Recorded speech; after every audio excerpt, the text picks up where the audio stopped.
Lord, Fourth Gongzi is here. Just as everyone was speaking, a black-armored Imperial Army expert with a thick spear in his hand walked in and kneeled onto the floor respectfully. Oh! Hearing those words, everyone's eyes lit up. The old master also sat slightly more upright. Allow him to enter. Little uncle is finally here. Standing by the side, when Wang Chong heard those words, his attention was piqued as well. The Wang clan 4 siblings consisted of big uncle, big aunt, father, and not to forget little uncle. Even though little uncle didn't live too far away, his condition was the most unique of the 4. Little uncle was a commander of the Imperial Army training camp, and he shouldered the responsibility of picking out the elites from the various lands and train them at Tianzhu Mountain. The further studies of the Imperial Army elites fell under his scope of responsibilities as well. Thus, even though he didn't live too far from the capital, as a guard of the Imperial Army of the Sage Emperor, his freedom was restricted. Ha ha ha, brother, sister-in-laws, big sister, uncle, you're all here. From the entrance of the 4 Quarters Embassy, a light-hearted chuckle sounded. Soon, a thin but powerful-looking young, tan general walked in. Father, son has returned to offer you blessings. Upon walking through the entrance, that young general respectfully bowed to the old master and old lady. Hee Mir, it's good that you're back. The old lady immediately grew agitated upon seeing the young general. Seeing his tan skin, she felt her heart ache for him. Wang Chong's little uncle was the youngest of the 2nd generation of the Wang clan, as well as the only spouseless one. This was also the greatest worry of the old lady. Come in. You've worked hard at the Tianzhu Mountain. In contrast to the old lady, the old master was much calmer. Little uncle nodded and glanced about. Very soon, his gaze fell on Wang Chong, and he secretly winked. Wang Chong couldn't help but smile. Of the elders, Wang Chong was the closest to this little uncle. As his little uncle was the youngest of the 2nd generation, the age gap between him and Wang Chong was the smallest as well. More importantly, little uncle had a cheerful nature, so he didn't bear much expectations of the younger generation. In his previous life, when Wang Chong was undergoing his rebellious phase, and all of the elders were disappointed in him and criticized him, only little uncle didn't put on airs and joked around with him. Thus, of all the elders in the clan, Wang Chong was the most fond of this little uncle, and he was the closest to him as well. Little uncle walked over and sat beside Uncle Li Lin. Little uncle has been busy on Tianzhu Mountain, and it was rare for him to come and visit. The old master asked him about his present condition, and little uncle replied his queries patiently. Now, only Yenner isn't here. Having the offsprings of the Wang clan gathered here delighted the old master, and the smile on his face was clearly much brighter than before. However, when those words fell into Xing Yuanchun's ears, she coldly muttered, "Humph! Isn't there another one in the jail? Wang." The moment Wang Chong's big aunt's words sounded, the atmosphere in the entire hall turned cold. Everyone fell silently, and their gazes fell onto Xing Yuanchun. Zhao Shu Hua felt a sour sensation in her nose, and tears nearly fell from her eyes. Even Wang Chong turned solemn. Wang Chong knew that big aunt Xing Yuanchun was talking about his second brother, Wang Bei. Other than his little sister, Wang Chong had 2 elder brothers. Big brother has followed father's footsteps, and he was currently out leading an army. However, second brother's condition was slightly unique, and he was currently locked up in a cell. This has always been his mother's sore spot. But everyone knew that this wasn't second brother's fault. Everyone in the Wang clan knew that the issue regarding Wang Chong's second brother was a taboo. What are you all looking at me for? It's not like I've said anything wrong. Big Aunt Xing Yuanchun knew that she misspoke, but as the mistress of the main family and before such a huge crowd, she was unwilling to admit her mistake. Enough! Big Uncle Wang Zhen's complexion was awful. Despite knowing that the old master didn't like to hear such words, she intentionally brought this matter up. Wasn't this an obvious attempt to sully the old master's mood? Can't my mother even speak of a fact? Displeased, Wang Li stood in front of her mother and stared furiously at his father. Wang Chong ignored them, and instead, he was musing over another matter. Thinking about it, it has already been 3 months. Wang Chong thought. I should pay him a visit. Among Wang Chong's siblings and kin, the one whom Wang Chong was the most distant from, as well as the coldest and prideful person of the Wang clan, wasn't cousin Wang Li, but second brother Wang Bei. Cousin Wang Li was so arrogant that he would disregard Wang Chong's mother, but compared to second brother Wang Bei, he was truly a hill before a mountain. Second brother Wang Bei was close with no one. Since young, he has been distant from Wang Chong and the others. He spoke few words, and he didn't play around with others. Even if it was with Wang Chong and his big brother, he rarely spoke.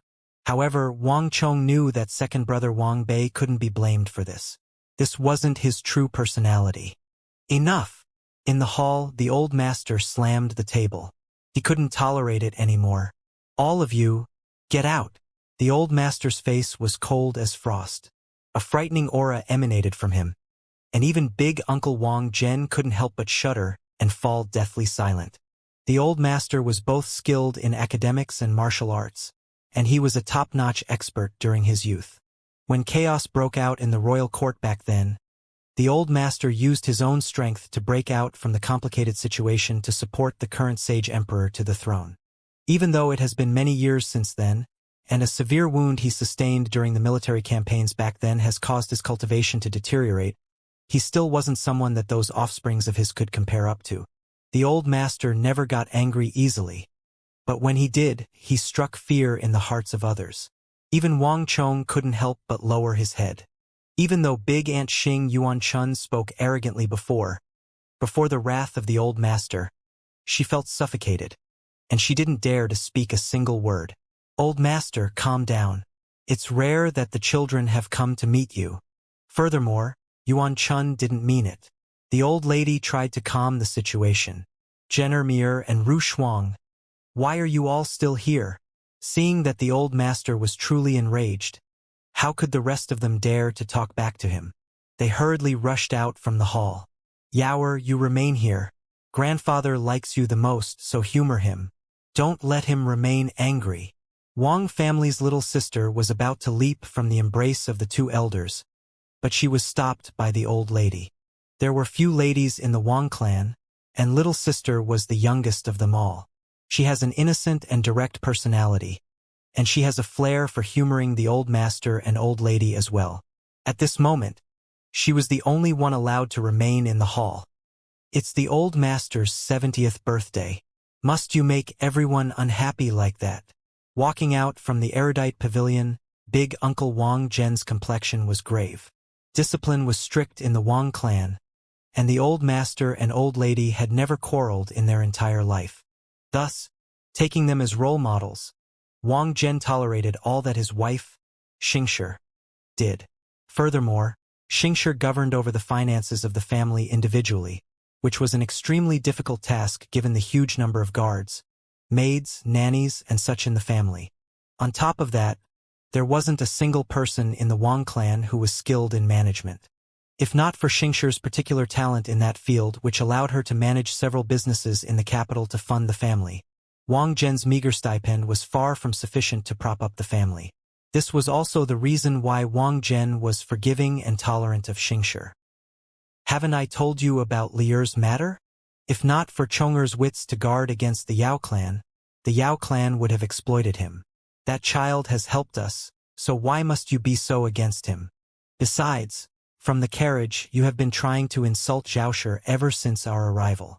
In the hall, you intentionally chose to bring up all of the depressing affairs, causing the old master to become unhappy on this joyous occasion. What in the world are you up to? Wang Zhen rarely lashed out at Xianxia, but this time, he couldn't hold himself back. What am I up to? Hearing Wang Zhen's criticisms, Xianxia felt wronged and displeased. Wang Zhen, if you have planned out Lier's future properly, do you think that I would have to do all these? In the end, the reason why the Yao clan got a chance at our Lier is because of your inept. If you have made arrangements carefully, would such a thing occur? Lier is the eldest son of our Wang clan. The eldest son. But look at how he is now.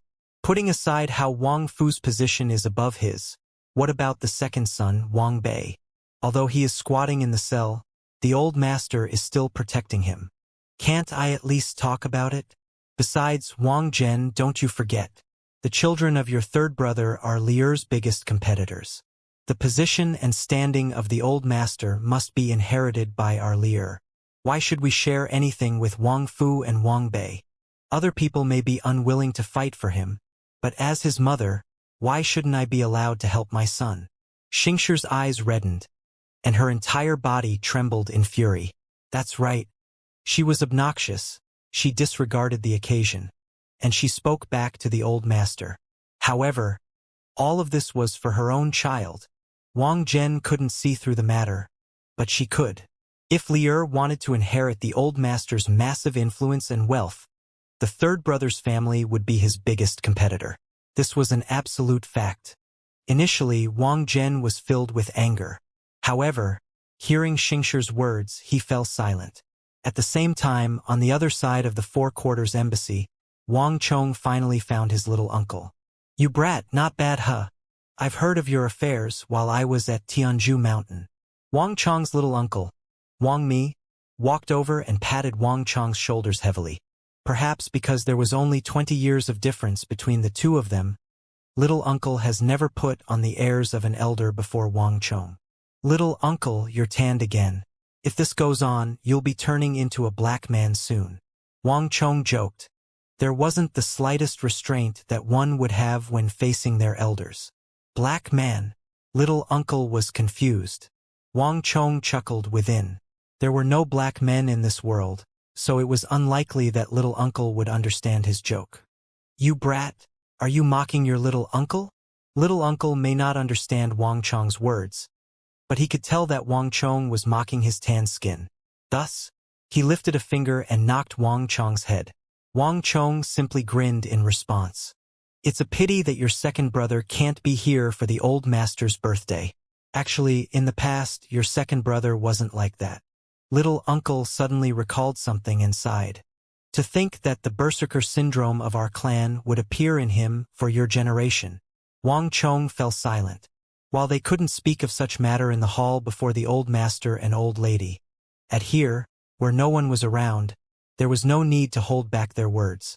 There was a tightly guarded secret in the Wang clan, and it was the berserker syndrome.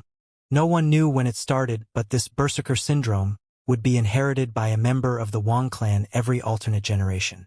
The moment the berserker syndrome in one worked up, one would be unable to suppress the killing intent raging in their blood.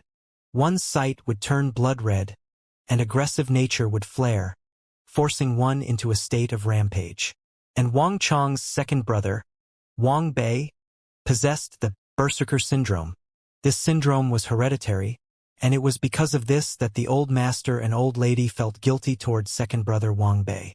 I intend to head over to the jail cell to visit second brother. Wang Chong suddenly spoke. Oh! Little uncle blinked before nodding his head. That's good as well. Given your current capabilities and Zhao Fengxian's aid, you should be able to meet him. Little uncle has been training the members of the Imperial Army at Tianzhu Mountain. In terms of connections and grasp of information, he was in no way inferior to Wang Chong. The only difference was that as a commander on Tianzhu Mountain, he was plagued with various military affairs. Thus, he wasn't allowed to leave Tianzhu Mountain easily. Hehe. Speaking of which, that would steel sword or whatever it is called, when do you intend to give one to me? I have countless people begging me for it up at Tianzhu Mountain. Little uncle suddenly smiled. Sure. 100,000 gold taels for one. Wang Chong chuckled and made a demanding for money gesture. What? It's that expensive? Little uncle was taken aback. He knew that the sword was expensive, but as he didn't inquire too much about the matter, he didn't know its exact price. Of course, I'll sell others for 100,000 gold taels, but since it's little uncle, I've already prepared yours long ago. Wang Chong smiled mischievously. Ha ha ha, at least you have a conscience. This is more like it. Upon hearing that Wang Chong has prepared a Wuxia steel sword which was worth 100,000 gold taels for him long ago, he immediately laughed heartily. Right, little uncle. I have something that I wish to trouble you on. Wang Chong suddenly spoke gravely. It was rare that little uncle has returned to the capital, and Wang Chong has a serious matter to ask of him. What is it? Smiling, little uncle asked. I would like to ask you if you know any retired instructors on Tianzhu Mountain. Wang Chong asked seriously. Wang. Upon hearing Wang Chong touch on a sensitive topic, little uncle's face immediately turned grave. Chong-er, why are you asking this? Little uncle was alarmed. All matters regarding the imperial army and royal family were huge affairs, and they were all confidential. I'll warn you first. Even though we are a clan of ministers and generals, there are some things that are taboo for us. Little uncle, what are you thinking of? Do you think that I am planning a revolt? Wang Chong burst into laughter. There were a few nobles who brazenly tried to expand their influence into the imperial army to turn it into the private army. However, that was the imperial army they were trying to lay their hands on. To make a stern warning of the matter, the previous emperor has confiscated the wealth of several clans. However, what Wang Chong intended to do was thousands of miles away from what little uncle was thinking. I intend to invite the retired experts of Tianzhu Mountain to help me train a few martial artists. There is no restriction on their age, and it doesn't matter whether they are in the 70s or 80s. It would suffice as long as they are capable of training people. Wang Chong spoke frankly. Little uncle Wang Mi was an instructor of Tianzhu Mountain, and he was in charge of training the personnel of the imperial army. This was a huge strategic advantage, but it was a pity that no one in his previous life thought of utilizing this advantage. Since they were able to train the members of the imperial army, there was no doubt about their strength. More important than that, they had a system to groom a large amount of experts. Thus, after his reincarnation, Wang Chong has been contemplating for a very long time how he should deal with the future dangers. In the end, his conclusion was that he should groom a group of sufficiently strong subordinates. It wasn't suitable for him to render the help of others every time, and there were too many rules in the military. Thus, Wang Chong decided to groom an army himself. And in terms of grooming an army, there was no one who was more capable than the Imperial Army instructors up on Tianzhu Mountain. Wang Chong didn't dare to mobilize the current Imperial Army instructors, but it was a different case for the retired ones. The retired instructors of Tianzhu Mountain have slowly increased throughout the years, and they were living idly off the pension from the royal court. This was a huge waste of resources. Thus, Wang Chong turned his attention to them. If he could gather this group of people together and make good use of them, they would surely prove to be an asset in the future. What could be stronger than the powerful imperial army? This was the ambition and intention Wang Chong had hidden in the depth of his heart. Just that, Wang Chong didn't have the connections for the matter, and those people wouldn't listen to his words easily. Thus, in order to accomplish his plan, he needed his little uncle to serve as an intermediary. Only little uncle was capable of accomplishing this task. The instructors of Tianzhu Mountain are all recorded in the books, and every year we would file those books. Furthermore, clans and individuals were strictly prohibited from hiring these instructors. If anyone were to break this rule, it would be capital punishment. However, if you don't have high expectations and there's no age limit, I can find a few people for you. The rules of the royal court states that those who has retired for over 20 years are no longer accountable to the Imperial Army Constable. However, these people are at least in their 50s, so are you fine with that? If you are, I can pick a few of them out for you. Frowning, little uncle asked. Ha ha ha, that would be for the best. Rubbing his palm together, Wang Chong chuckled. At 50, if one didn't break through the bottleneck in their cultivation, their fighting prowess and stamina would decrease tremendously. However, what Wang Chong was concerned about wasn't this. At 50, most martial artists at 50 would have already possessed rich experience and deep insight into martial arts. Wang Chong was more concerned with the techniques and experience they wield. After all, he didn't need them to charge into the battlefield to slaughter enemies. If he was lucky, he might even be able to hook some incredible high-tier instructors. I truly have no idea what you're up to. However, don't blame me for not reminding you beforehand. Those people live luxuriously, and their stipend every month adds up to almost 1,000 gold taels. It isn't that easy to move them, little uncle said. Haha, it would be much easier if it's only a problem of money. Help me ask them that with 100,000 gold taels for each of them every year, will they be interested? Wang Chong said. What? Little uncle was taken aback, and his eyes nearly popped out. With a monthly salary of 8,000 gold taels, even he felt tempted by the offer. However, considering the price of Wang Chong's swords, the matter wasn't entirely impossible.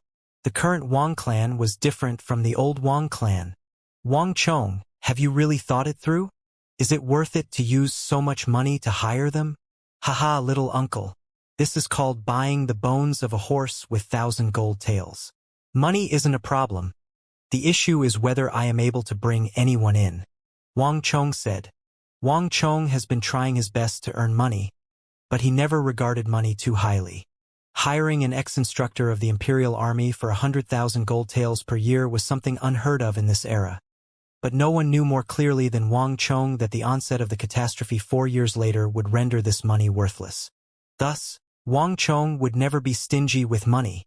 No matter how much money he earned, as long as he could convert them to fighting power, it was worth the expenditure. What Wang Chong needed to do now was to prepare for the onset of the catastrophe.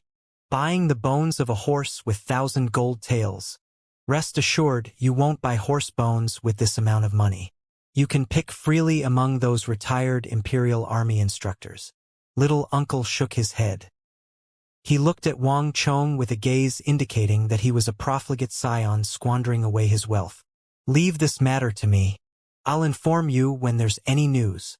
Wang Chong nodded his head with a smile. In the hall, the old master finally calmed down. He summoned everyone in, spoke a few words, and got them to disperse. Everyone knew that the old master's 70th birthday wasn't a small affair. After the visit from the family members, it was time for the old subordinates of the old master to come knocking. The old master always liked to groom inexperienced talents, bringing them up to positions they were worthy of. As such, the old master's students and old acquaintances were innumerable, and they took various positions all across the empire. Other than his standing, another reason why King Song regarded the old master so highly was because of his students and old acquaintances. As such, even if the Yao clan were to poach all of the men by King Song's side, as long as the Wang clan and the old master supported King Song, he wouldn't fall that easily. These students and old acquaintances had always respected the old master. Thus, every year, when it was the old master's birthday, they would head to the Four Quarters Embassy to pay him a visit. Furthermore, today was his 70th birthday, a major affair, so that was even less of a reason for them to miss it. Hong long long. In a moment, the loud rumbling of carriages sounded outside the Four Quarters Embassy, and it felt as though the entire earth was shaking.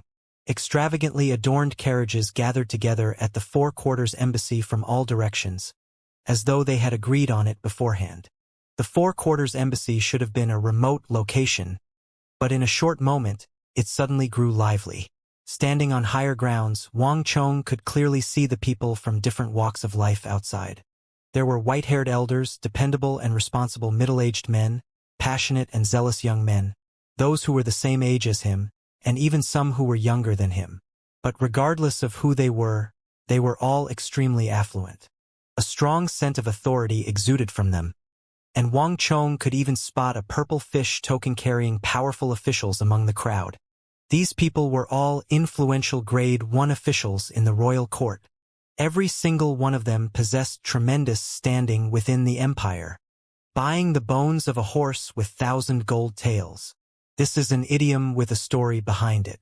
Back then, when King Zhao of Yen was recruiting talents, a strategist named Guokue told him this story.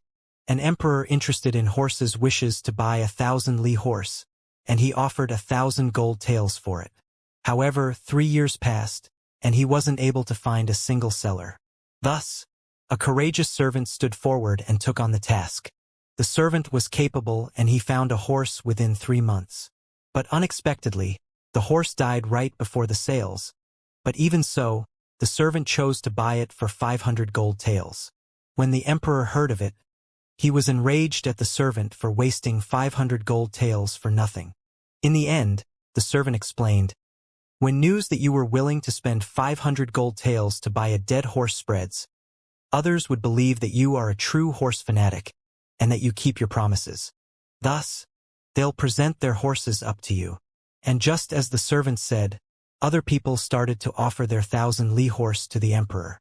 To conclude, if you treat even those with average talents well, true talents will soon come knocking. Looking at those figures outside, Wang Chong was awed. This was the greatest resource of the Wang clan, as well as grandfather's greatest asset. The Wang clan might be poor, and the monthly allowance of an offspring such a Wang Chong wasn't even sufficient for him to dine at the vast crane pavilion. But no one in the Central Plains dared to underestimate it. The old master was an esteemed figure in the great Tang Empire. He was highly respected in the royal court, and his students and old acquaintances filled the entire great Tang Empire. These people were involved in every single aspect of the day-to-day operation of the great Tang Empire, be it the finance, military, regional governor, teacher, scholar. The people gathered here were from varying trades, and they possessed exceptional influence in their fields. The strength of the Wang clan wasn't just mere talk. Even when the Yao clan was at the peak of its power, it didn't dare to underestimate the Wang clan. Rather, they viewed it as an eyesore and tried their best to get rid of it as soon as possible so as to prevent them from rising up once more. And what Wang Chong desired the most to attain after his reincarnation was the recognition of these students and old acquaintances of the old master. Whoever who earned their recognition and united them would gain fearsome power. However, obtaining this power wouldn't be easy, and even Wang Chong's grandfather didn't wield the qualification to pass this influence on to anyone. This wasn't just a problem of whether grandfather was agreeable to it or not. Rather, the person in question must obtain the recognition of everyone here. While it wasn't a difficult task to obtain the recognition of a person or two, winning the respect of the majority wasn't a simple task. Wang Chong's big brother didn't succeed, Wang Chong's second brother didn't succeed, cousin Wang Li didn't succeed, and even big uncle, uncle, father, little uncle, and the others failed as well. The inheritance of a powerful clan has never been easy, and this wasn't just for the Wang clan. The Yao clan and the others faced the same problem as well, but the level of difficulty and the way the difficulty presented itself differed. When the old master passes away in the future, he might pinpoint Big Uncle as his successor. However, it was a different question of whether these people were willing to recognize Big Uncle as their leader or not. Out of respect for the old master, most of them might agree to it on the surface. However, it would be impossible for Big Uncle to drive this influence with the same level of ease the old master did. This was the greatest problem in the inheritance of the Wang clan. This was also the greatest dilemma of the old master. Boom! Just as Wang Chong was contemplating over these matters, the doors of the Four Quarters Embassy abruptly opened. A large group of people excitedly entered the courtyard. They didn't squeeze or rush. Rather, they formed a queue naturally and moved orderly toward the erudite pavilion. Their faces were flushed, and they chatted with another as they proceeded in.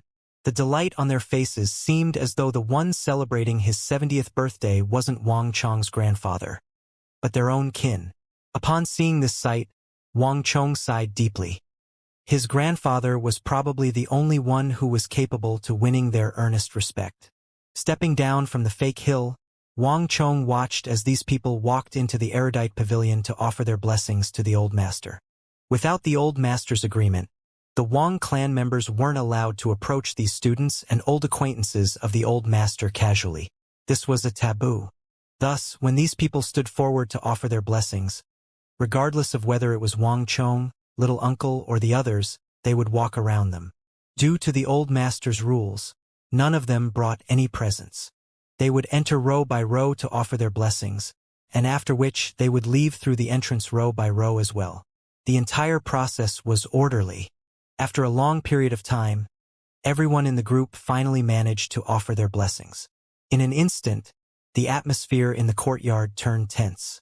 Everyone gazed expectantly in the direction of the erudite pavilion. At this moment, Wang Rushuang, Xing Chun Yuan, and Zhao Shuhua seemed exceptionally nervous. Wang Chong's little uncle seemed to be the only one who was unconcerned.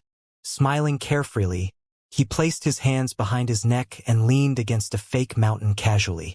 "Brat, say, do you think that grandfather will call you in?"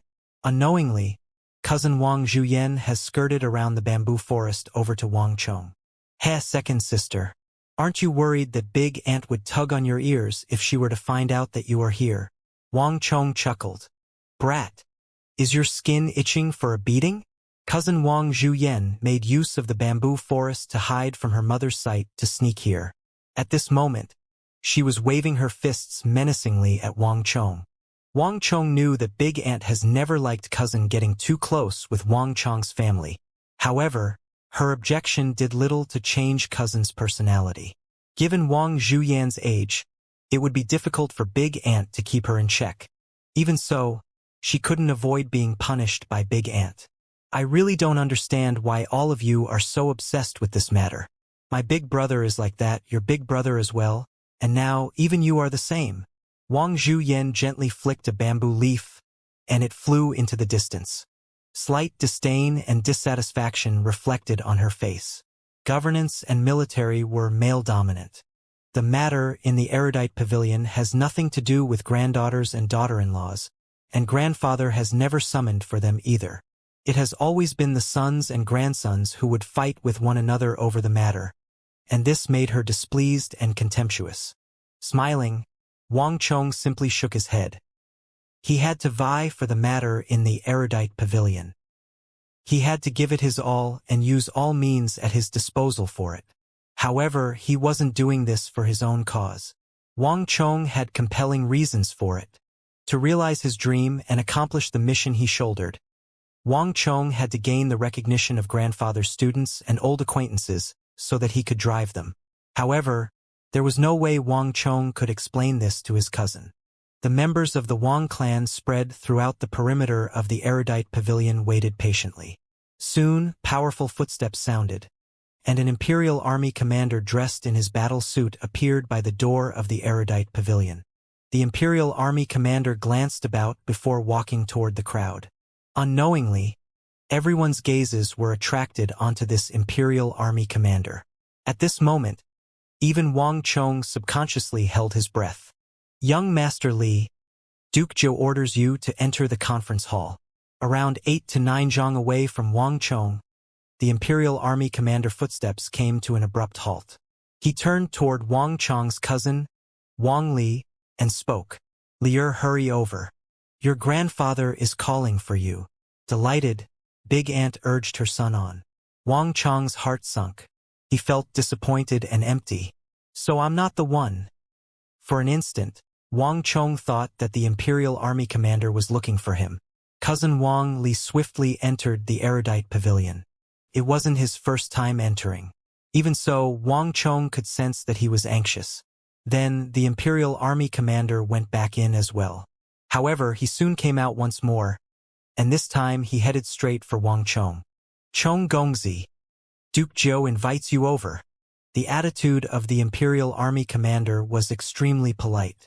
For an instant, the air in the Four Quarters embassy froze. Xianxia stared at the 15-year-old Wang Chong in astonishment, and her complexion gradually darkened. There has never been a 15-year-old who was summoned into the erudite pavilion for this matter. Wang Chong was still a child, and the old master's action has broken all of her expectations. Damn it! The old master is being too biased. Within Xianxia's sleeves, her fists were tightly clenched together. Wang Chong disregarded Xianxia's awful complexion. At this moment, all he knew was joy, and his stopped heart started beating once more. It's finally my turn. Wang Chong was thrilled. While the others were astonished by the old master's decision, Wang Chong wasn't surprised at all. For this, he did too many things so as to gain the old master's acknowledgement. Regardless of whether it was saving the family from a crisis at the vast crane pavilion, scheming against Yao Guangyi by the border, the Hyderabad or plan, or the sword he prepared for the old master's 70th birthday, Wang Chong has done everything to the best of his abilities, and it wasn't easy for him to come to this step.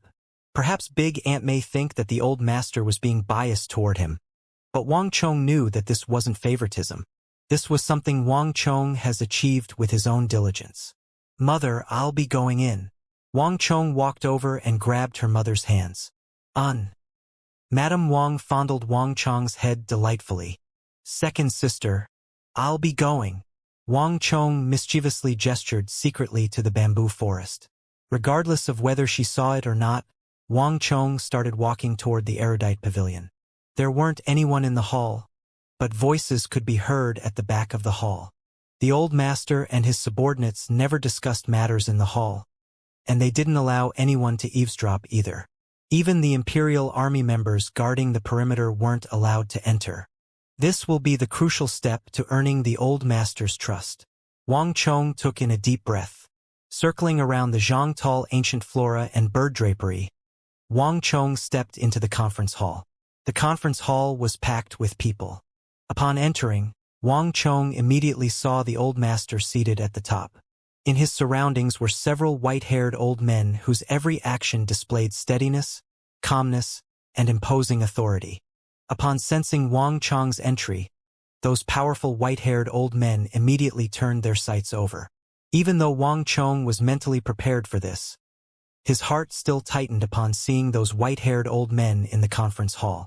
Most of the students and old acquaintances have left, and those who remained were the powerful and influential old subordinates of the old master. Among those came to offer their blessings, they were the ones who possessed the greatest prestige, influence, and rallying ability. To earn the recognition of those students and old acquaintances of the old master, the opinions of these white-haired old men carried significant weight. Only after conquering them and earning their recognition could one proceed on to win the favor of the students and old acquaintances of the old master. This was a test. Even the old master couldn't interfere in this matter.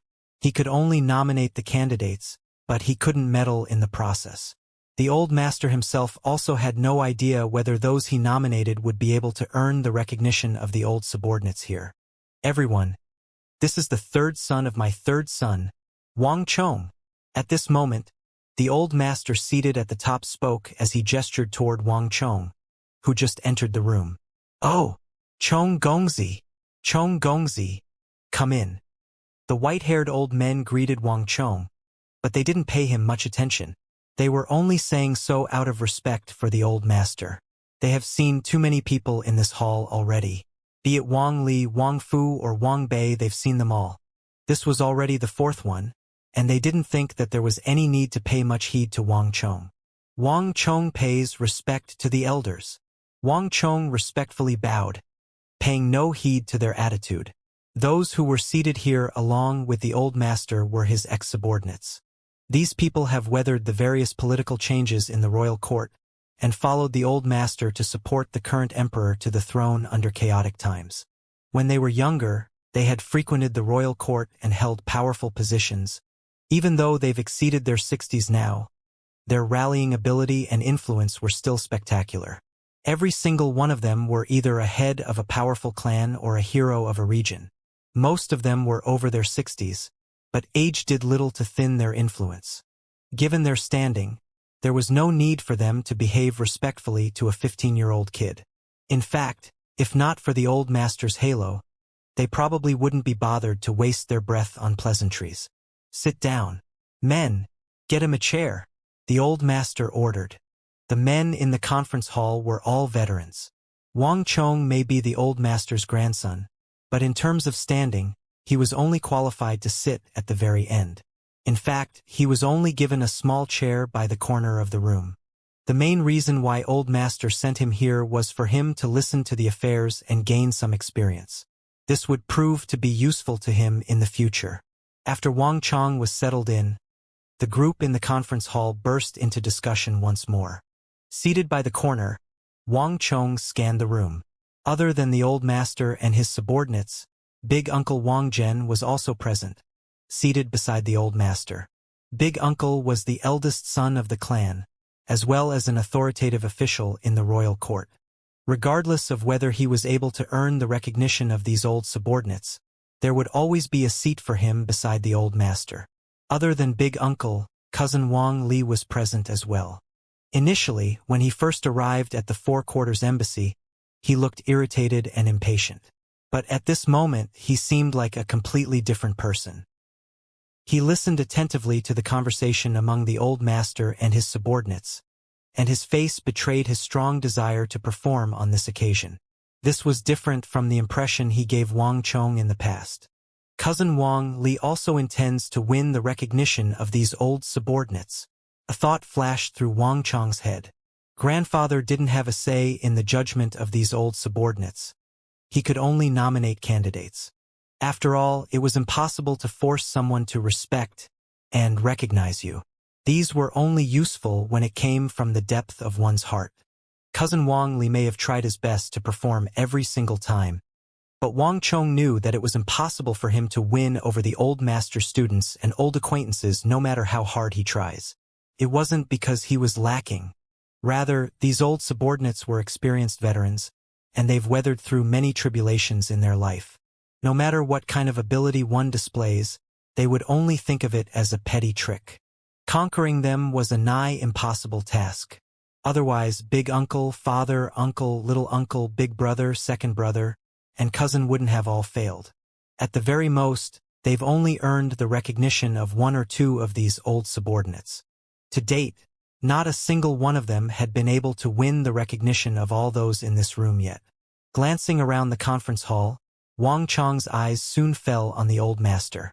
A sliver of sorrow flashed across his eyes. The old master won't survive till the calamity. A memory resurfaced in Wang Chong's mind. For years later, grandfather would meet his demise. The hidden trauma he sustained in his earlier years, the heavy wound inflicted on him on the battlefield, and the heavy workload he had to shoulder even after his retirement took a toll on his body. Despite already reaching his 70s, he still worked himself to the bones for the emperor, presenting strategies and ploys to him. This caused grandfather to be under great stress at all times. In a few years' time, the old master would finally cave in and return to the earth.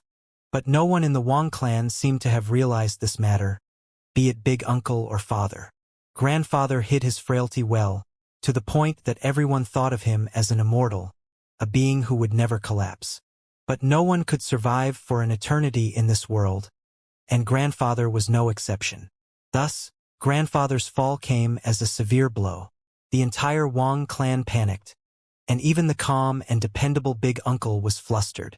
Wang Chong would always remember the terrified expression on his face that day. Wang Chong knew that the Wang clan didn't have many opportunities left to inherit grandfather's mantle. Since he had 4 years remaining, this meant that they only had 4 tries left.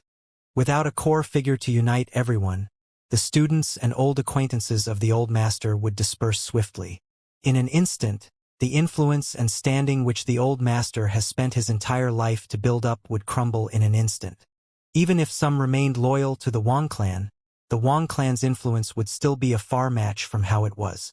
The inheritance within prestigious clans has never been easy, and this has always been grandfather's greatest worry. No matter what, I have to find a way to earn the recognition of these old subordinates. Seated by the corner, Wang Chong clenched his fists tightly. In the room, other than the members of the Wang clan and grandfather's old subordinates, there was also a group of youngsters. While grandfather was using his birthday as a platform to nominate his successor to his old subordinates, the others were also bringing the youngsters in their clan in for the very same purpose. The discussions in the conference hall soon touched on the present circumstances of the empire. The eastern and western Turkic Khaganate of the northern grasslands have been growing more and more powerful, and there are signs of them merging together. I've heard that the khans of the 2 tribes are already in negotiations. We should put up our guards against them. A powerful-looking white-haired old man who exuded a powerful militaristic aura spoke. Wang Chong recognized him. He was known as Duke of Yi, and he was an old subordinate of grandfather. He once participated in that treacherous political change in the royal court along with grandfather, and the both of them worked together to support the current emperor to the throne. Everyone knew that the surname of the Duke of Yi was Yi, but there didn't seem to be anyone who recalled his name, and none of the younger generation dared to ask about it either. Wang Chong only knew that he was one of grandfather's most loyal subordinate, and he has a sharp eye in military affairs. When everyone was still bothered with those internal factional wars within the empire, the old subordinates of grandfather were already setting their sights onto the faraway northern grasslands. These days, the world has been peaceful. Following by the sage emperor's imperial edict, We have been doing business with everyone in the world.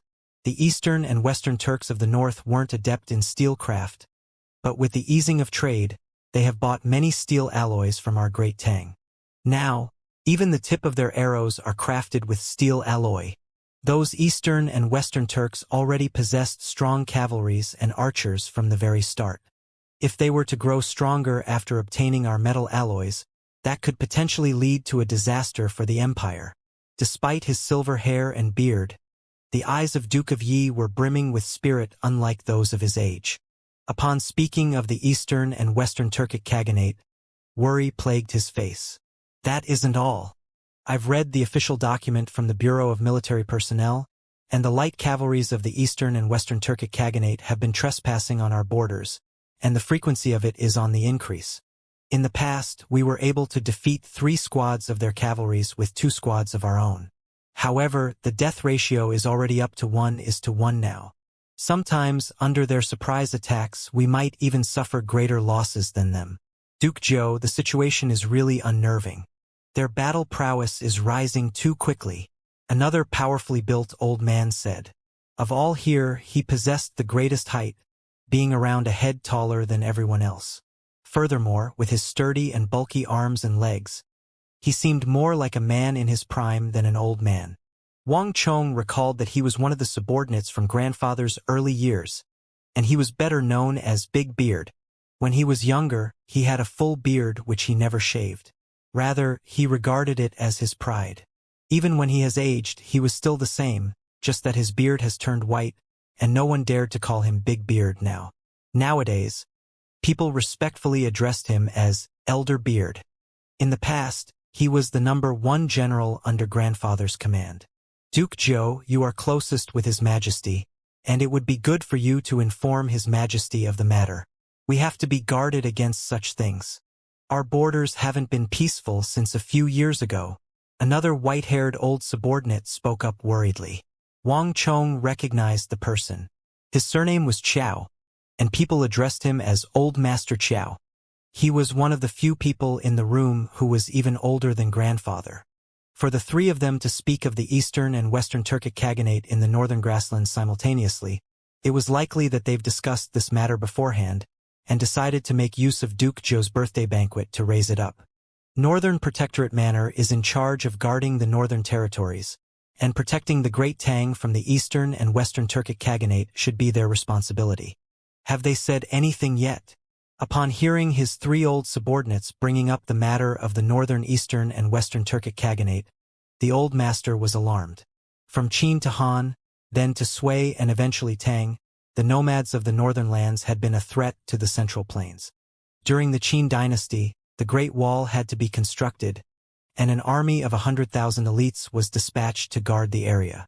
There was the Battle of Baideng during the Han dynasty, and Sui suffered numerous attacks and plundering. As such, the Great Tang has been wary of the Eastern and Western Turkic Khaganate.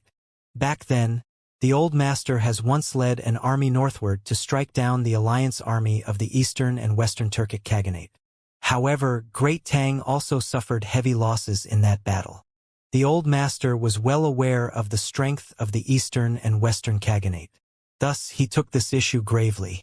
Those who were present here were mostly retired, but in terms of their intelligence networks, there were few in the empire who could match up to those gathered here. The moment the Old Master finished his words, someone immediately followed up. The Northern Protectorate Manor is under huge stress. It has sent several reports to the royal court in hopes that it could halt the trade of salt and steel so as to stop the surrounding countries from becoming stronger. However, His Majesty has always visioned an open Great Tang, so he didn't agree to restraining the trade of the several goods. Thus, he has been refusing to make a stand on this matter. Other than that, the Northern Protectorate Manor has been conducting talks with the Eastern and Western Turkic Khaganate, but they kept claiming that those were unaffiliated groups, and they have been trying to strike them down as well. As such, they're also helpless before this matter. In the conference hall, a silver-haired elder spoke. This silver-haired elder was Elder Ma, and back then, while he was a subordinate of the Old Master, he was the commander of the cavalries. Different from the typical soldier, he was skilled in calligraphy as well. His brush strokes were stable and forceful, but it wasn't lacking in elegance. As such, he was also nicknamed the calligrapher on the horseback. Of the old master's subordinates, he was the one who was the most skilled in calligraphy. Eldest Gongzi, you're an authoritative official of the royal court, and you have the right to discuss with His Majesty over such matters. Is it possible for you to bring up this matter in the royal court? As he spoke, Elder Ma turned to look at Big Uncle Wang. General Wang Zhen was already 45, and his children had already become adults. But before these elders, he was still that eldest Gongzi. It's no use. At the moment, we also require the steeds of the Eastern and Western Turkic Khaganate. If we were to ban the trade of salt and steel, we'll be unable to obtain those steeds. It's impossible for His Majesty to agree to this matter. Big Uncle Wang Zhen replied. The Eastern and Western Khaganate possessed extraordinary aptitude toward training war steeds, and their steeds possessed incredible strength and stamina. This was something that no other countries could compare up to. As such, Great Tang would take a heavy blow from restraining trade with them as well. Hearing Wang Zhen's words, the old subordinates frowned. However, for the matter regarding the collaboration of the Eastern and Western Turkic Khaganate, the royal court has already sent men to create a rift between both sides. Furthermore, these two countries have always been at odds with one another, so it's unlikely for them to work together in the short term. Wang Zhen hurriedly added, Grandfather, I have an idea. Cousin Wang Li has been listening to the conversation attentively, and at this moment he suddenly spoke up. The strong desire to perform could clearly be seen on his face. In an instant, everyone's gazes fell upon Wang Li, and this included Wang Chong as well. We can have the Northern Protectorate Manor work together with the Chanyu Protectorate Manor, and with the might of the two we could teach them a heavy lesson. As long as we show them our might just as the previous dynasties did, they would rein themselves in. Furthermore, this can also suppress the arrogance of the other states as well. Clenching his knuckles tightly, Wang Li spoke firmly. Hearing his words, Wang Chong frowned in disapproval. All men of the Wang clan hoped to gain merit by the borders just like grandfather and his old subordinates did. And cousin Wang Li was no exception either. However, cousin's aptitude in military affairs was clearly mediocre compared to his other skills. Cousin's thoughts are way too simple. How can such a huge amount of troops be dispatched that easily? Furthermore, the movement of two great protectorates would have to undergo intense discussion in the royal court, innumerable predictions of the outcome on the military tabletop, and innumerable intelligence gathering and verifications. With such a huge uproar, the Eastern and Western Turkic Khaganate would have long been made aware of the matter. Regardless of whether it is to mobilize troops to face the might of the two protectorates or to flee in advance, they will have more than sufficient time to make preparations. Furthermore, before the movement of the troops, one would need to move rations first. The rations required for such a large army isn't a minor affair. Thus, even though it sounds possible in theory, it's impossible to carry out in reality. Wang Chong thought. It has been several years since cousin Wang Li joined the army, but clearly, he still wasn't clear on the various aspects of warfare and the procedures that one had to go through in preparation for it. Wang Chong knew that cousin Wang Li's talents lie in governance, and it was far superior to his skills in the military. However, it was a pity that Big Uncle has been wanting him to surpass Wang Chong's eldest brother and sent him into the military, resulting in the present circumstances. As Wang Chong expected, the moment cousin Wang Li spoke those words, the old subordinates in the conference hall immediately frowned. Even for the old master, who sat at the top of the conference hall, an inconspicuous crease appeared on his forehead. He, young Master Li sure has his own initiative. This matter might really be possible. The Eastern and Western Turkic Khaganate are way too arrogant. Young Master Li is right. We should teach them a lesson and vanquish their arrogance. The white-haired elders nodded their heads, but even though they were expressing their approval, it was clear that they were just going along with him. Initially, Wang Li was filled with expectations, and he thought that the crowd would at least agree with him. In the end, while they did agree with him, their tone spoke a completely different story. He wasn't a fool, and he could sense the problem in their words. Thus, his complexion immediately turned awful. Sit down. By the side, Big Uncle Wang Zhen spoke sharply.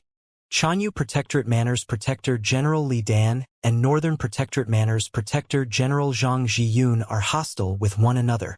In fact, not too long ago they just sent a report criticizing each other. How do you expect them to work together to deal with the Eastern and Western Turkic Khaganate? Wang Li's face immediately turned white. Even though his position in the military wasn't too high, he knew that hostile generals was a huge taboo.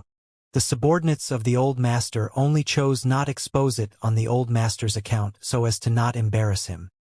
He has been wanting to perform before the Old Master and win the acknowledgement of his subordinate, but contrary to his expectations, he only made a fool out of himself and pulled down their opinions of him.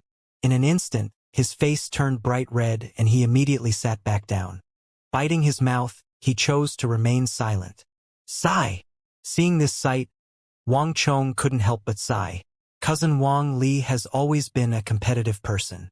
Even though he wasn't easy to get along with, he wasn't a bad person. In his previous life, he also suffered the same setback and he slowly fell into depression. Eventually, his relationship with Big Uncle and Big Aunt soured, and he stomped out of his family, disappearing from everyone's sight. Chong, what do you think about this matter? Just as Wang Chong was pondering with a lowered head over how he should help his cousin, the Old Master suddenly spoke. But this time he wasn't asking his old subordinates, Big Uncle Wang Zhen or Cousin Wang Li, but the youngest Wang Chong. The old subordinates were completely stunned by the Old Master's actions. They quickly turned around to look at Wang Chong, as though this was the first time they were noticing his presence. How was this possible? All along, they thought that the Old Master has been trying to promote Li Gongzi to take over him, but from the looks of it now they were completely wrong. The one whom Duke Zhou was promoting was the teenage child sitting by the corner. To think that they thought that Duke Zhou had only pulled him in to listen into the conference to gain some experience. Grandfather! Wang Chong was stunned. He didn't expect such a situation to occur. That's right. He wanted to perform and gain everyone's attention, but the occasion and presentation were important as well. If he were to simply speak up, it would just make these influential old subordinates of the Old Master think that he was being impudent. They would simply think that he was trying too hard to win their favor and that his enthusiasm exceeded his capabilities. Thus, Wang Chong has been sitting by the corner quietly, listening to their words attentively without saying anything. Wang Chong didn't expect a twist to come so quickly.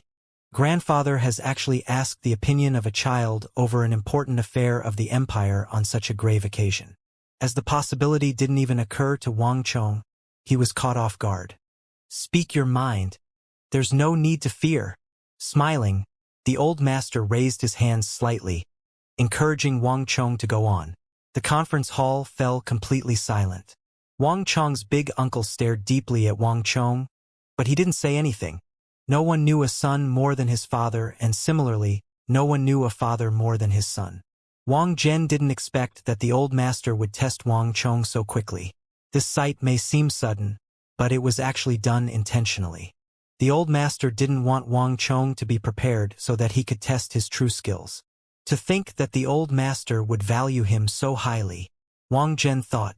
Then, he recalled the sword Wang Chong presented to the Old Master back at the hall. Wang Chong's sword actually made the Old Master feel as though he found a soulmate. Thinking about it now, the two events were probably related. Damn it! Wang Li had no idea what the Old Master or his father was thinking of. But when he saw the Old Master making an exception of inviting Wang Chong to speak on such an important occasion, he was filled with anger. He clenched his fists tightly, and his teeth were about to chip from the immense force pushing them together. Turning his gaze to the corner of the room, he glared at Wang Chong with deep hostility. Indeed, young Master Chong, feel free to speak of your thoughts. No one will blame you for anything you say. There's no need to fear. Several of the Old Master's subordinates encouraged him as well. In their eyes, Wang Chong's silence was a sign of fear. However, in deference to the Old Master, no one would make things difficult for him. But of course, no one truly paid him any heed either. After all, one couldn't expect a 15-year-old child to speak of anything significant on such an important affair. Most of them simply thought that the Old Master was trying to train him. Wang Chong took in a deep breath, and he finally stood up. Slowly, the agitation he felt calmed down. This was the opportunity he has been waiting for. Confidence gradually welled up in Wang Chong. Grandfather and elders. Grandson thinks that the problem regarding the northern grassland lies not in the eastern and western Turkic Khaganate, but in the royal court. It lies not in steel weapons, but in people's heart. It lies not by the borders, but within our territories. Facing everyone's gaze, Wang Chong spoke forcefully and imposingly, surprising everyone in the conference hall. Even the old master, who had asked for Wang Chong to express his opinion, was taken aback as well. Young Master Chong, what do you mean by saying that the problem doesn't lie in the eastern and western Khaganate, but in the royal court? Not in steel weapons, but in people's heart. Not by the borders, but within our territories. Young Master Chong, I beseech for you to clarify the matter. Elder Yi, who carried with him a strong militaristic aura, suddenly spoke. His eyebrows were tightly knitted together. Of the old master's subordinates, he was the most skilled in military stratagems, and his individual opinion could represent that of the other elders. But even Elder Yi was unable to comprehend the meaning behind Wang Chong's words. He couldn't tell this was an attempt to attract attention or a true arrow to the problem. Grandfather and elders, you've all said that in the past, on the borders with the eastern and western Turkic Khaganate, in the barren lands where there is no fortresses or defensive infrastructures, we were able to trade 2 for 3. But now it has been reduced to 1:1, and sometimes our death toll may even be higher than theirs. Do grandfather and the elders really think that this is just due to their steel weapons? Do you think that the eastern and western Turkic Khaganate would fall into decline just by restricting trade? Wang Chong organized his thoughts before facing the gazes of the elders in the conference hall. His words immediately stumped the crowd. Everyone was obsessed with the problem regarding the weapons, and they failed to think deeper into the issue. Just like Wang Chong said, the rise of the eastern and western Khaganate has already become a reality, and this wasn't something that a few steel weapons could change. Chong, what are you trying to say? A grim look appeared on big Uncle Wang Zhen's face. As an authoritative official of the royal court, he had the right to participate in discussions on governance, so he was extremely sensitive toward such matters. The nomads of the grasslands would usher in an era of prosperity once every 100 years, and this is something unavoidable. This situation occurred with the previous Qin, Han, and Sui dynasty, and now the Great Tang has encountered the same situation as well. This is no longer a problem regarding the eastern and western Turkic Khaganate of the north. It is the same for the Yusang Highlands in the west, Goguryeo in the east, and Irai in the south. We cannot change these nomadic tribes. The only thing we can change is ourselves. That's why grandson said that the problem doesn't lie in the borders, but within our territories. The eastern and western Turkic Khaganate aren't the problem. Great Tang is. Wang Chong spoke seriously. Despite reincarnating back into this era, when he thought about the severe circumstances before Great Tang, he couldn't help but worry. He was the only one who knew that Great Tang's days were numbered, and perturbed, he found himself unable to fall asleep on most nights. All in this conference hall were influential officials. Even though most have retired, the connections they've built throughout their lifetime still existed, and their clans still possessed massive influence in the empire. The dam of 1,000 li could crumble under an ant's nest. The current Great Tang was already facing peril from all directions, and all that was required was a trigger before it all explodes. Since those in this conference hall were able to notice the issue regarding the eastern and western Turkic Khaganates in advance, it could be seen that they possessed foresight. But Wang Chong knew that this wasn't enough. This wasn't the core of the problem. Wang Chong had to find a way to warn them, and through this conference hall, he would influence even more people. But the Central Plains has been peaceful for too long. In the era of the Emperor Taizong, the eastern and western Khaganate have been forced to the north of the Yin Mountains. At the same time, many nomadic tribes gave in to the royal court, thus allowing the Great Tang to conquer Annam. Then, during the time of the preceding emperor, he established the Northern Protectorate Manor, Chanyu Protectorate Manor, and Southern Protectorate Manor, thus expanding the influence of the Great Tang once more. Then, in the current era, The Great Tang managed to expand westward, and the Western Protectorate Manor was established. The Great Tang has achieved many victories over the years, bringing the entire empire to the peak of its influence.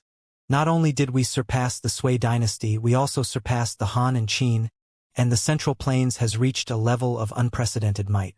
But have grandfather and elders realized yet? It is precisely because of this that the entire royal court is starting to get complacent. Recalling the current circumstances of Great Tang, Wang Chong's heart became heavy. Powerful enemies weren't fearsome. Regardless of whether it was the most powerful Xiongnu or the prosperous Turkic Khaganate, they eventually submitted to the dynasty of the Central Plains. What was the most fearsome was the scattering of people's heart. Grandson has heard of a poem in the past. Ingzhou's youngsters adore the wild. Fur coats draped they hunted beyond walls. Fearsome steeds who were rode at mere 10. Wine of 1,000 cups could intoxicate none of them. While we're busy pursuing fine drapery, immersed within extravagance and pleasure, and prided ourselves on being able to hold our alcohol, those of the Northern Turkic Khaganate have been training their children to take glory in riding, shooting, and killing enemies on the battlefield. The problem regarding the Turkic Khaganate isn't difficult to overcome, but people's hearts are. Grandson thinks that this is the true problem. When Wang Chong finished his piece, his heart felt incredibly heavy. Wang Chong didn't make up these words just to convince and perform before the elders. Rather, he had experienced this in person in his previous life. He coincidentally heard of this poem while he was wandering around the borders in his previous life. Often, only when things evolve to an irreversible point is one able to peer clearly into it. But by then, it was already too late. The current Great Tang was overly obsessed with gold and alcohol, and the hearts of the people have already changed. It was no longer the Great Tang they once knew. However, being inside the box, they were unable to look beyond it and notice this. The conference hall was completely silent, and the atmosphere was heavy. Initially, those elders were only listening to Wang Chong's opinion in deference to Duke Jiu, as well as to see how impressive the grandson he favored was like. However, the more they listened, the heavier their hearts sunk. Eventually, when Wang Chong recited the poem, their faces changed sharply. Even the old master was astonished by Wang Chong's words. The reason why he had Wang Chong enter and suddenly pose this question to him was to test this grandson of his to see how talented he was. From then, he would decide what kind of position he should allocate him in the future. As for succession, from big uncle Wang Zhen to father Wang Yan, then to big brother Wang Fu and cousin Wang Li, he was disappointed way too many times. Conquering and winning the acknowledgement these group of brothers and old subordinates wasn't an easy task. After so many years, he had almost given up all hope. However, what the old master didn't expect was for Wang Chong's performance to far exceed all expectations he carried. This was no longer a problem of whether he was satisfied with the other party's reply or not. The content his grandson presented of has already transcended that level. For the very first time, he saw a ray of hope. When the reactions of all in the hall fell into Wang Li's eyes, his complexion worsened. Chong Gongzi, I would like to ask if the poem was made up by you? Or is there really such a poem? Elder Yi suddenly asked solemnly. If Wang Chong made up the poem himself, that could only mean that Duke Zhou's grandson was capable. To be able to contrast the current state of the extravagant Great Tang with the unique characteristics of the Turkic Khaganate nomadic tribes, his talents were admittedly superior. Given his young age, this was indeed an incredible feat. There were signs of the younger Duke Zhou's flair in him. But if not, the entire nature of the event would be different. The situation would be much graver than they expected. This was no longer a problem of Duke Zhou nominating a grandson of his, but one that would affect the fate of the entire empire. There is indeed such a poem, Wang Chong answered grimly. In his previous life, the poem has already been spreading among the population for a very long time before he heard of it. If the elders were to send their people to look into it, they would surely be able to find it. The moment Wang Chong spoke his words, the atmosphere in the conference hall became even grimmer. The subordinates of the old master glanced at one another, and graveness was all that was on their faces. They didn't fear that Wang Chong was lying. Such a matter could be easily verified. What they were concerned about was another matter. Duke Jiu, despite our ages, it seems like our outlooks on the Eastern and Western Turkic Khaganate are indeed incomparable to that of young Master Chong. Just like what young Master Chong has said, the problem regarding the Eastern and Western Turkic Khaganate isn't with them, but with the royal court, not with steel weapons, but with people's hearts, not in the borders, but within our territories. This is what Duke Jiu should tell His Majesty when he comes to offer his blessings. Duke of Ye's hands trembled in agitation as he spoke with a heavy heart.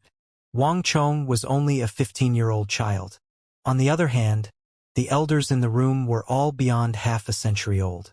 Each of them was experienced veterans who have overcome innumerable obstacles. But that's precisely the reason why they knew that Wang Chong's words were true. The problem with the Turkic Khaganate could be easily resolved, but the problem with the people's heart couldn't. This was the very core of the problem.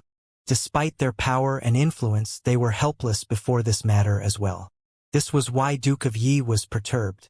After so many years, no one expected to hear the root of the problem from the teenage grandson of Duke Jiu. He has struck the bullseye with his words. I will discuss this matter with His Majesty once he arrives. The old master nodded his head gravely. He also felt a heavy burden tugging at his heart. He didn't expect that an idle chatter with his old brothers and a test for his grandson would end in such a manner. But compared to that, what that worried him the most was the overwhelming circumstances standing before the empire. Duke Jiu, congratulations! A talented child has emerged from the Wang clan. To be capable of possessing such foresight on the affairs of the empire at such a young age, he will surely become an important figure of the empire in the future. Young Master Chong sure does resemble the younger Duke Jiu. In the near future, Great Tang will gain another talented official. Congratulations, Duke Jiu. Congratulations, young Master Chong. The elders in the conference hall spoke up. Different from the tone they used with cousin Wang Li previously, the elders were earnest this time. They gazed at Wang Chong, who was sitting by the corner, with appreciation. Come, young Master Chong, sit beside me. The military strategy expert, Duke of Yi, who exuded a powerful militaristic scent, suddenly beckoned Wang Chong to come over. He was getting more and more fond of this child. He has already met the various grandsons of Duke Jiu's lineage, but this child was the only one who caught his eye. If Wang Chong could be groomed properly, then his future would surely be limitless. This wasn't just empty words. This was what his intuition told him. He Yidong had a sharp eye for discerning talents, and those who caught his eyes never disappoint him. This child would surely be the same as well. Wang Chong was surprised. He subconsciously turned to his grandfather. Go on. Since Yidong favors you, you should sit by his side. The old master gestured with a smile. Living an upright and incorruptible life, he was an austere person with few smiles. But today he felt exceptionally happy. Yes, grandfather. Receiving grandfather's approval, Wang Chong nodded and moved his seat to Duke of Ye's side. It was hard to tell what the other subordinates were thinking, but without a doubt, Wang Chong's performance has already won him the recognition of Elder Yi. Grandfather and elders, I have another matter I would like to talk about. Walking toward Elder Yi, Wang Chong didn't sit down immediately. Oh, the elders turned to look at him. Young Master Chong, feel free to speak your mind. By his side, Duke of Hu said. He had a favorable impression of this young grandson of Duke Jiu.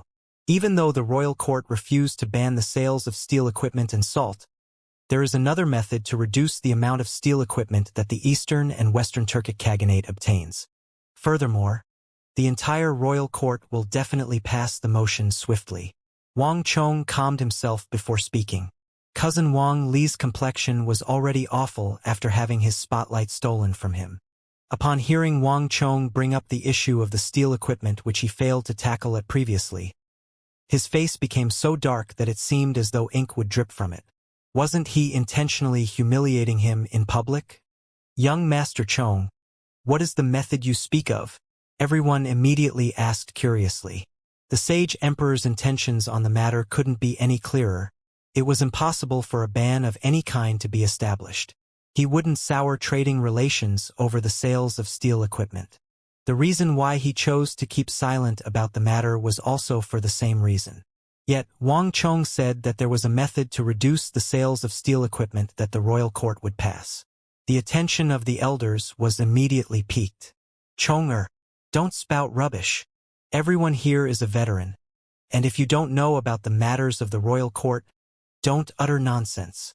Wang Chong's big uncle warned him with a steeled face. Wang Zhen held complicated emotions toward Wang Chong. On one hand, the more outstanding Wang Chong performed, the more unlikely Liu would succeed his father's standing and influence. But on the other, Wang Chong didn't just represent himself before his father's old subordinates. He represented the entire Wang clan. There was already no hope for Wang Li. Wang Fu was insufficiently capable, and Wang Bei was already ruined. If Wang Chong were to fail as well, the old subordinates, students, and old acquaintances of his father would surely start taking the Wang clan lightly. The animals of the forest would be willing to submit to the ferocious tiger, but it wouldn't submit to a mere dog. Wang Chong's previous performance was so outstanding that he wasn't able to pick any flaws with his words. At this moment, all he feared was Wang Chong misspeaking. Given Wang Chong's lack of understanding of the royal court, it was highly likely for his words to fall through. If so, all of his accomplishments before would be cancelled out, and he would return back to square one. Eldest Gongzi, it's a good thing that young Master Chong has his own initiative. Allow him to speak, Elder Ma said. Those present here were all veterans. How could they not tell what Wang Zhen was thinking of? Wang Chong was only 15, and he wasn't old enough to access the matters of the royal court yet. Furthermore, Wang Yan was a general by the border, so it was impossible for him to teach him. This was the reason why the elders here wanted to see how much weight this 15-year-old child could pull. Chong-er, don't worry. Feel free to speak. Even if it doesn't work out, no one will blame you. The old master waved his hand and said. He always treated all of his offsprings equally and promoted them based on their abilities. It was rare that all of his old subordinates and brothers were here, and since Wang Chong has already stood up, he wouldn't be allowed to simply sit back down like that. This was a test on his future accomplishments, as well as a trial to determine how much help he would be able to gather from this bunch of old subordinates. The crux to all of these was Wang Chong's capability. Yes, grandfather. Wang Chong bowed before continuing. Actually, reducing the outflow of steel equipment is simple. We just have to raise its price. It's useless. Steel equipment is involved in the production line and various aspects of life. From the minor things such as pot, shovel, and hoe to the weapons and armors, raising the price of steel equipment would pose a huge burden to the civilians, as well as increase the military expenditure of the royal court. Furthermore, the steel production clans, workshops, mines, and such would all oppose violently to the matter. Thus, such a plan is unfeasible. At the very end of the conference hall, a thin and short white-haired elder spoke up. Wang Chong recognized him. He was Elder Zhao. Among the old subordinates of grandfather, he had the worst martial arts. The reason was simple: he was in charge of rations. In the past, when grandfather conducted campaigns, he would specifically pinpoint him to serve as the ration officer to take care of the logistics and liaise with the royal court and the local districts for the various matters. Everyone knew that the logistics of a military campaign was exceedingly complicated. But as long as Elder Zhao was present, such matters would smoothen out neatly. Just by hearing Wang Chong's method, he was able to tell that it was unfeasible from the very root. It wasn't profitable for them to do this just to curb the Eastern and Western Turkic Khaganate. This would shake the inner stability of the Tang dynasty, so this plan was out of questions. Everyone thought that Wang Chong could come up with some incredible plan, but upon hearing his words, disappointment appeared on their faces. In the end, he was only a 15-year-old child. How much could he possibly know about the matters of the royal court? If raising the price could control the outflow of steel equipment, this problem would have long been resolved. There would be no need for them to discuss this matter here. If we were to just raise the price of the steel equipment, the plan would be unfeasible. Wang Chong smiled confidently. He glanced at the entire room, and he didn't seem to be disheartened at all. But what if we use tariffs? Tariffs? Elder Zhao was surprised by Wang Chong's words, and a frown slowly etched onto his forehead. On the other hand, the other elders looked around before turning to Wang Chong with interest. They have never heard of tariffs before. May I ask young Master Chong what tariffs are? I have been involved in finances, taxes, and logistics my entire life, and I don't think that there are any taxes in the Great Tang that I've never heard of. Pardon my ignorance, but what are tariffs? Elder Zhao asked earnestly in desire to learn. This was one of his strengths. When he came by something he didn't know of, he would surely ask until he gets to the bottom of it. Even when he has reached such an advanced age, this trait of his still remained. This was also why the old master trusted him heavily and held him in high regards. Seeing the elders turning to look at him, Wang Chong smiled. He had also contemplated over the matters regarding the Eastern and Western Turkic Khaganate for a very long time, and he realized that just by using tariffs it could be solved easily. Even though tariffs were commonplace in another world, no one knew about them in here. The Great Tang had income tax, servant tax, head tax, city entrance tax, commercial tax, but it didn't have tariffs. Most of the merchants from Abbasid Caliphate, Charax-Spazinu, Turkic Khaganate, Goguryeo, and such enjoyed the same price as the Central Plains when they came over to purchase goods. Thus, even if the royal court were to prohibit the sales of specific items to the Eastern and Western Turkic Khaganate, those nomadic tribes could still obtain a steady supply of steel equipment from the Abbasid Caliphate and Charax-Spazinu. And for a trading hub, this was actually an extremely unnatural performance. Despite conducting business for innumerable years, the idea of tariffs had never occurred to anyone in Great Tang. Since no one has ever thought of it, Wang Chong felt compelled to remind them of the matter so that they would know of its existence. Grandfather and elders, salt and steel are special industries, especially for the steel equipment industry. In grandson's opinion, when it is sold within our territories, there is no need for one to pay taxes for it. This way, everyone would be able to enjoy the discounted price, and there wouldn't be any social unrest. However, if one intends to take these steel equipment out of Great Tang into Charax-Spazinu, Abbasid Caliphate, or the Eastern and Western Turkic Khaganate, then they would have to pay taxes at the checkpoint which we will establish by the borders. This is called tariff. As these steel equipment are no longer within the boundaries of Great Tang, naturally, the price cannot be the same as those within. Thus, we can collect taxes at twofold, threefold, fourfold, or even sixfold of the original price. This way, not only would the price of salt and steel be unaffected, we can also earn a huge sum of money for the Great Tang's treasury. As the reason behind the sales and purchases of steel equipment is highly political, it tends to be in huge quantities. Thus, if we were to impose tariffs on it, there would only be two situations. Firstly, the Eastern and Western Turkic Khaganate, due to the great need to raise their overall strength, would continue purchasing the steel equipment regardless of the price. This way, we would be unable to stop them. But, at the very least, we would earn a huge sum of money for the empire. Secondly, the price is too high, and the Eastern and Western Turkic Khaganate give up on purchasing the steel equipment. That would be even better. We would lose a huge sum of money, but in exchange, the inflow of steel equipment into the two countries, and thus their overall military strength, would be curbed. Isn't this our primary motive? Furthermore, the tariff would only be limited to salt and steel equipment. Thus, no other industry would be affected, and the sage emperor need not worry about causing any hindrance in the trade with the other countries. Of course, the tariffs doesn't have to be limited to just salt and steel equipment. Could also be imposed on anything else.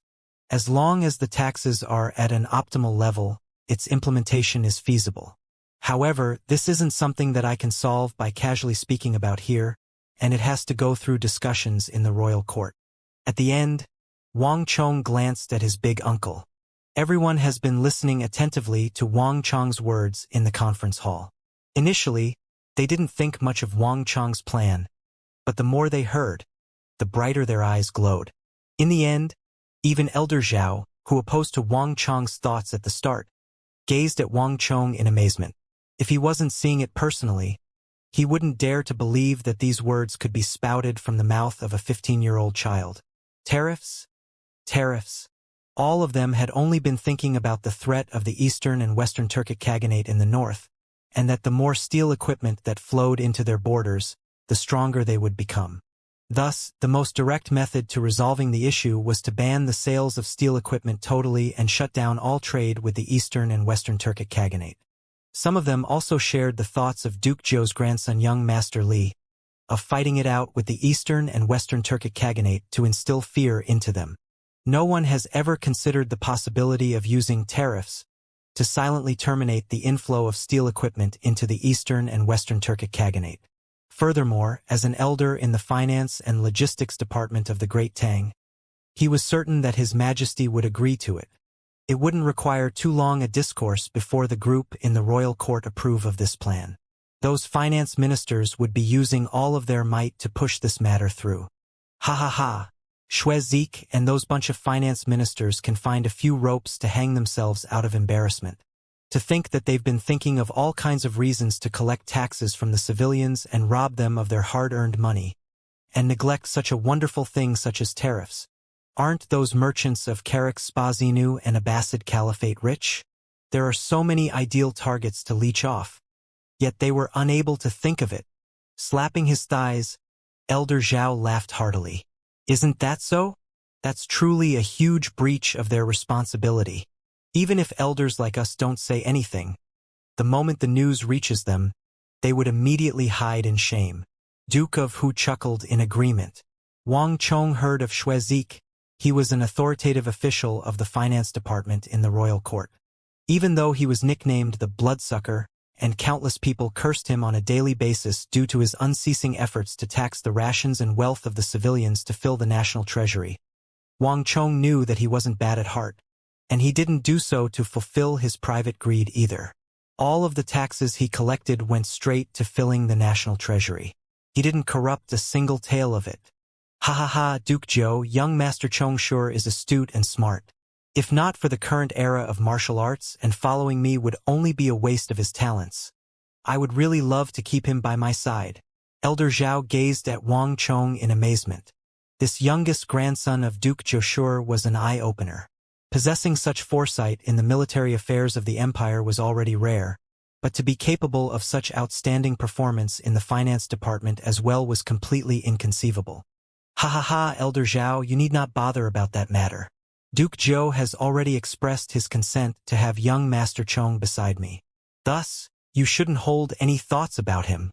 Duke of Yi scolded playfully as he tried to dispel the thoughts from the other party's mind. Of Duke Zhou's 3 sons, 1 daughter, 4 grandsons, 2 granddaughters, and a nephew. Only this young Master Chong was capable of making his eyes glow. Ha ha ha, there's no need to fight over him. This child is still young, so when he requires your help in the future, none of you are allowed to turn him down. Sitting at the top of the hall, the old master was in good mood. He half-jokingly, half-serious issued a command to his old subordinates. Of course, of course. The elders immediately nodded their heads in consent. Even though they didn't know whether Duke Zhou intended to install this young Master Chong as his successor, it was clear that he intended to groom him. Jenner, have you heard those words? You are an authoritative official of the royal court, so you have to keep this matter in mind. The old master turned to big Uncle Wang Zhen and said, Yes, father. I will make sure to carry out this matter properly. Wang Zhen replied. The matter regarding tariffs was a huge affair. On the small scale, it affected the finance of the empire and a substantial amount of tax. On the large scale, it affected the military and welfare of the empire, as well as the safety of several 100,000 troops on the battlefield. If not for the fact that today was the old master's birthday banquet, he would immediately rush to the royal court and gather his colleagues to discuss the matter. This wasn't just because of how much they cared about the empire. The merit they could potentially earn through this matter was enticing as well. Whoever's name was on the deal, whoever would gain merit for this matter. Given Wang Zhen's experience, he would surely be able to push this matter through in the shortest time possible. More importantly, Wang Chong was only 15, so it was impossible for him to claim credit for this matter. As the one who propagated this matter in the royal court, Wang Zhen would gain the greatest benefits over this matter. This would definitely leave a beautiful stroke in his political history. As time goes by, it would become his qualifications. One could say that Wang Chong has delivered this huge credit into his hands. Right, young Master Chong, how did you think of the possibility of establishing tariffs? Duke of Yi suddenly asked curiously. Wang Chong, knowing of the conditions of the northern, eastern, and western Turkic Khaganate despite his young age, could at least still be attributed to the Wang Zhen being a general. Raised in such a family, Wang Chong probably grew up seeing and hearing of such matters. So it wasn't surprising for Wang Chong to possess talents in that aspect. But tariffs was a completely different matter. This wasn't something that talent could explain. Hee. Hearing those words, Wang Chong chuckled. All of the words he had said beforehand was in preparation for this.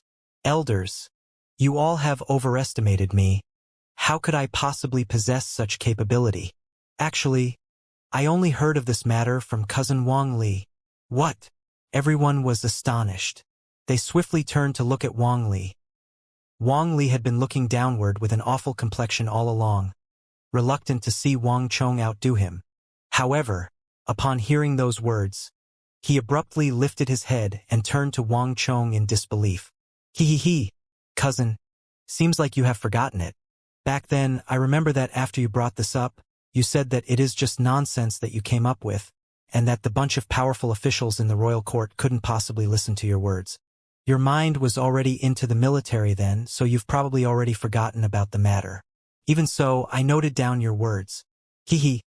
Cousin, surely you didn't expect that, right? Wang Chong mischievously blinked at cousin Wang Li. Wang Chong didn't intend to show off before the elders by saying so much. Rather, he was trying to help cousin Wang Li. Wang Chong deeply believed that this cousin of his wasn't a bad person. Even though he stomped out of the Wang clan in a fit of anger and went missing, when the Wang clan fell into distress, he rushed back without any hesitation. Even now, Wang Chong recalled how after the Wang clan fell from grace, he roamed the streets, only to be bullied by others. In the end, it was cousin Wang Li who appeared and fought off those people. Right when Wang Chong was injured, it was he who used his back to guard him. Even though he spouted cold words such as, "I didn't do this for you," and "I just can't stand their faces afterward." But Wang Chong knew that he came to save him. After that, Wang Chong realized that cousin was actually a cold-faced but warm-hearted person. Regardless of how difficult he was to get along with and how bad his temper was, nothing could change the fact that they were both offsprings of the Wang clan. The tariff matter wouldn't bring him much benefit, but he knew that it would prove to be useful to cousin Wang Li. "Lier, is this true?" The first one to speak up was Big Uncle Wang, general in the conference hall. Everyone's gazes were on Wang Li. "This?" Wang Li hesitated. Ha. Cousin, you have really forgotten everything. A few years ago, when I was looking for cousin Zhu Yan, I happened to meet you. Back then, you were sitting on a fake hill and you were muttering to yourself. Then, when you realized that I was eavesdropping by the side, you flew into a temper and forbade me from coming to your house. Have you forgotten everything? Wang Chong spoke so confidently that even Wang Li was muddled. Young Master Li, is there really such a matter? Several subordinates of the old master asked. I think so. Wang Li hesitated for a moment before answering. How could he possibly remember a matter a few years ago? Furthermore, he has spoken so many words. How could he remember every single thing that he mentioned? Congratulations, Duke Zhou. It seemed like young Master Li is more talented in governance than the military. Elder Zhao suddenly spoke to the old master. Duke Zhou's eldest son, eldest Gongzi Wang Zhen, was an authoritative official in the royal court, and he possessed outstanding talents in politics. Given that young Master Li grew up under such conditions, it was natural that he would learn a thing or two from eldest Gongzi and possess talents in this aspect as well. If the matter of tariffs was thought of by young Master Li, then everything made sense. Li Gongzi is indeed talented in governance. If he can develop on that aspect, he might even catch up to eldest Gongzi and become an influential official in the royal court. The other elders spoke in agreement. The old master frowned silently, and he seemed to be deep in contemplation. Actually, when his grandson Wang Li was younger, he did display talents in governance. He had an impression of this matter. However, Wang Zhen insisted on sending him to the military, and the old master rarely interfered in such matters. After all, he was a person skilled in both the literary and military aspect, so regardless of which of it, it was the same to him. However, if Wang Li really came up with the idea, then Wang Li could potentially follow his father's footsteps and join the royal court. We'll talk about this matter later on. Lier, you should thank your cousin Wang Chong. If not for him, no one would have known about this. With a single word, the old master brought everyone's attention back to Wang Chong. Indeed, it's admirable how young Master Chong isn't greedy for merit. As fellow clan members, it's a good thing to give in to each other. Possessing such character at such a young age is indeed valuable. The elders gazed at Wang Chong as they offered their praises. Their impression of him improved significantly. In large clans, kinship often played a secondary role compared to merit and everything else, and this was exceptionally true in an affluent clan of generals and ministers like the Wang clan. To be willing to give in to one another was an extremely rare and valuable trait. Not only did Wang Chong's honesty and humility not lower the view that everyone had of him, their impression of him even improved. Young Master Chong, we should interact more in the future. Our Zhao clan has quite a few residences in the capital, so feel free to drop by. Elder Zhao and a few other elders in the room extended their invitations to Wang Chong. Wang Chong had the opportunity to take credit for this matter. If he didn't speak of it, no one would have known. It was commonplace to see others claim credit for something that they didn't do in the royal court and the military, and most of the influential grade 1 officials weren't exceptions to the tradition as well. If one was able to not be greedy for credit and fairly treat one's subordinates, then one already possessed the charisma of a leader. This was also the main reason why they faithfully followed Duke Jiu, not even frowning in the least even when what he led them to was a sea of flames or a mountain of blades. Wang Chong could have never imagined that it was this trifling matter that made the elders consider the possibility of having him to take over the old master's influence. Even though the future was uncertain, the crowd felt that Duke Jiu's young grandson possessed the charisma to win the hearts of others and unify Duke Jiu's influence. In fact, even the most reticent white-haired old subordinates in the group were already considering this possibility. Wang Chong smiled. He only felt that the attitude the elders had toward him was weird, but he didn't think too much into it. Wang Chong earnestly believed that cousin Wang Li's potential in governance far surpassed his potential in the military. This kind of talent should not be buried. Otherwise, it would be the loss of his cousin, as well as the entire Wang clan. Wang Chong believed that those who agreed with him today would thank him for his sharp eyes in the future. After which, Wang Chong sat quietly by Duke of Ye's side. He had already performed sufficient for today, and going overboard would just slow things down. Wang Chong didn't intend to amaze the crowd through this occasion. After all, this should be a day for grandfather and his old subordinates to reminisce their brotherhood. There was always a limit to everything before becoming excessive. Wang Chong was certain that, with his previous performance, even if he did nothing, grandfather would surely value him highly and groom him just like his older brothers. However, what happened afterwards surpassed Wang Chong's expectations. Jenner, what has the royal court been discussing recently? Just as the old master and his subordinates were chatting, he suddenly turned to big uncle Wang Zhen and asked. In the lofty court they worry for the civilians, upon retirement they worry for the emperor. Even though these old officials have already handed over the mantle to the next generation, they were still concerned over the matters of the royal court. Wang Zhen's lips moved for a while, and it seemed that he intended to say something. However, after hesitating for a moment, he changed his mind. There's been nothing much recently, just that the royal court has been discussing changing the protectorates into circuits, and nominating 10 regional commanders to take charge of the circuits. Wang. Upon hearing the words, regional commanders, Wang Chong's body immediately shuddered. As though a huge storm swept through his mind, he fell into turmoil. Regional commander. Wang Chong didn't expect to hear these two words here. This was the source of calamity of the empire. Wang Chong had always known about this, but he didn't know when it all began. By the time Wang Chong learned of this matter, it was already too late. and the damage had already been done. Just like many others, Wang Chong only knew about the result, and not the process of it. Wang Chong didn't expect to hear the words, "Regional Commander," in this conference room. Furthermore, judging by Big Uncle Wang Zhen's words, this matter was already under work. Regional Commander, Regional Commander. In Wang Chong's stormy mind, these words lingered. The matter regarding the consortation had attracted the attention of the entire royal court, and Wang Chong was certain that the matter which caused Big Uncle to hesitate was probably that. However, that commotion had averted everyone's eyes from the true danger. While everyone's attention was pulled to the matter of consort Taizhen, no one noticed the flower of calamity sprouting beneath everyone's eyes.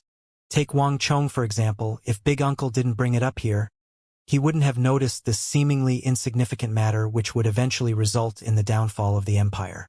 Wang Chong knew that the matter regarding consort Taizhen would have a deep impact on the empire, but it was insignificant in comparison to the matter of nominating regional commanders.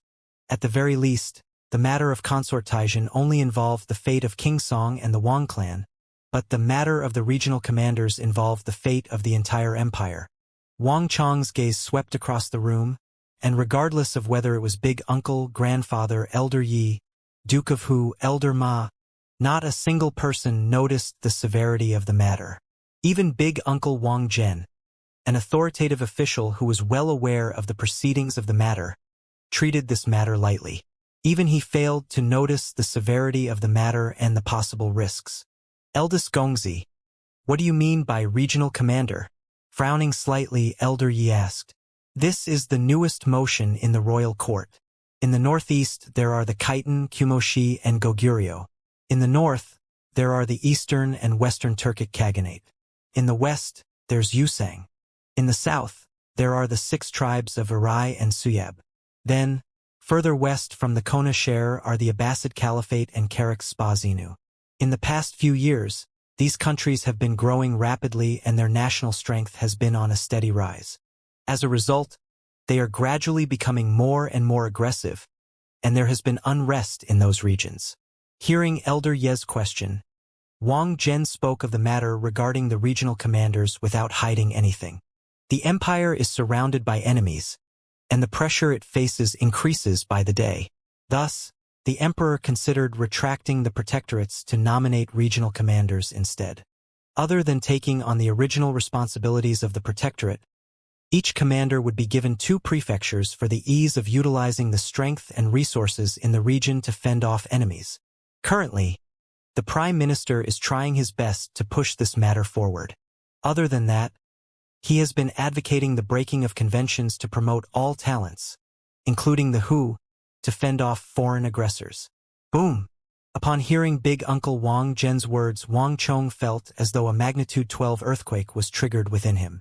The true danger was always hidden beneath a calm surface. Big Uncle has always been sensitive to political matters, but he, too, failed to notice the true motive behind the recommendations of the Prime Minister. Breaking conventions to promote all talents, including the Hu, to fend off foreign aggressors. There was another historical saying for these 13 words.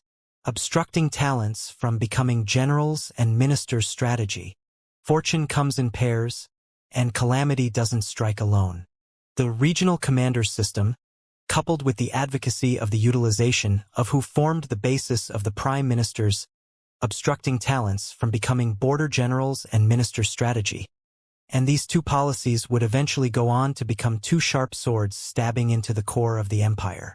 They were also the main trigger for the swift collapse of the empire. These policies don't seem to be appropriate. Even in the previous dynasties, there isn't a precedent of utilizing the Hu as border generals or allowing border generals to become governors. By the side, Elder Zhao said. He was in charge the logistics of the army previously, and he instinctively felt that something was wrong with the policies.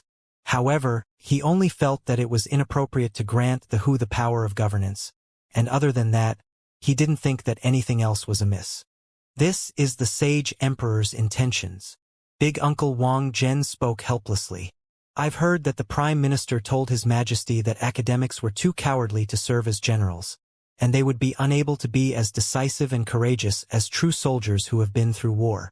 Thus, it would be better to utilize the impecunious who have experienced suffering from young. Not only are the who courageous and they are accustomed to fighting, they come from shallow backgrounds as well, making it impossible for them to form factions with one another. As long as His Majesty showers His benevolence upon them, they would surely repay the gratitude with their loyalty and life.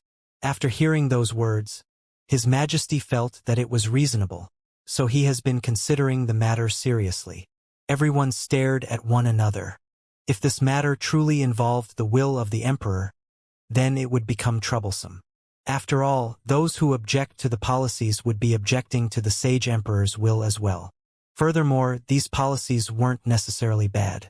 Replacing the protectorates with regional commanders, this matter doesn't seem unfeasible. Furthermore, the who are adept to fighting. Great Tang has already been established for many centuries, and the who in our territories have already integrated into our society. During the era of Emperor Taizong, there were Chibi Heli and Ashina Shire, and later on there were Zhishursili and Fuming Lingcha. They are all loyal officials to the royal court. Just like the Prime Minister said, as long as the who are treated rightly, they would surely be willing to give up their lives for the royal court. Duke of Hu nodded. As old officials, they knew that it would be best not to stand against the emperor on unimportant matters. This was the way a subordinate should act, as well as the way to ensure one's survival in the political field.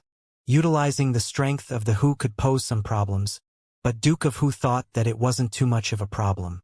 As long as these policies is carried out well, it's actually feasible.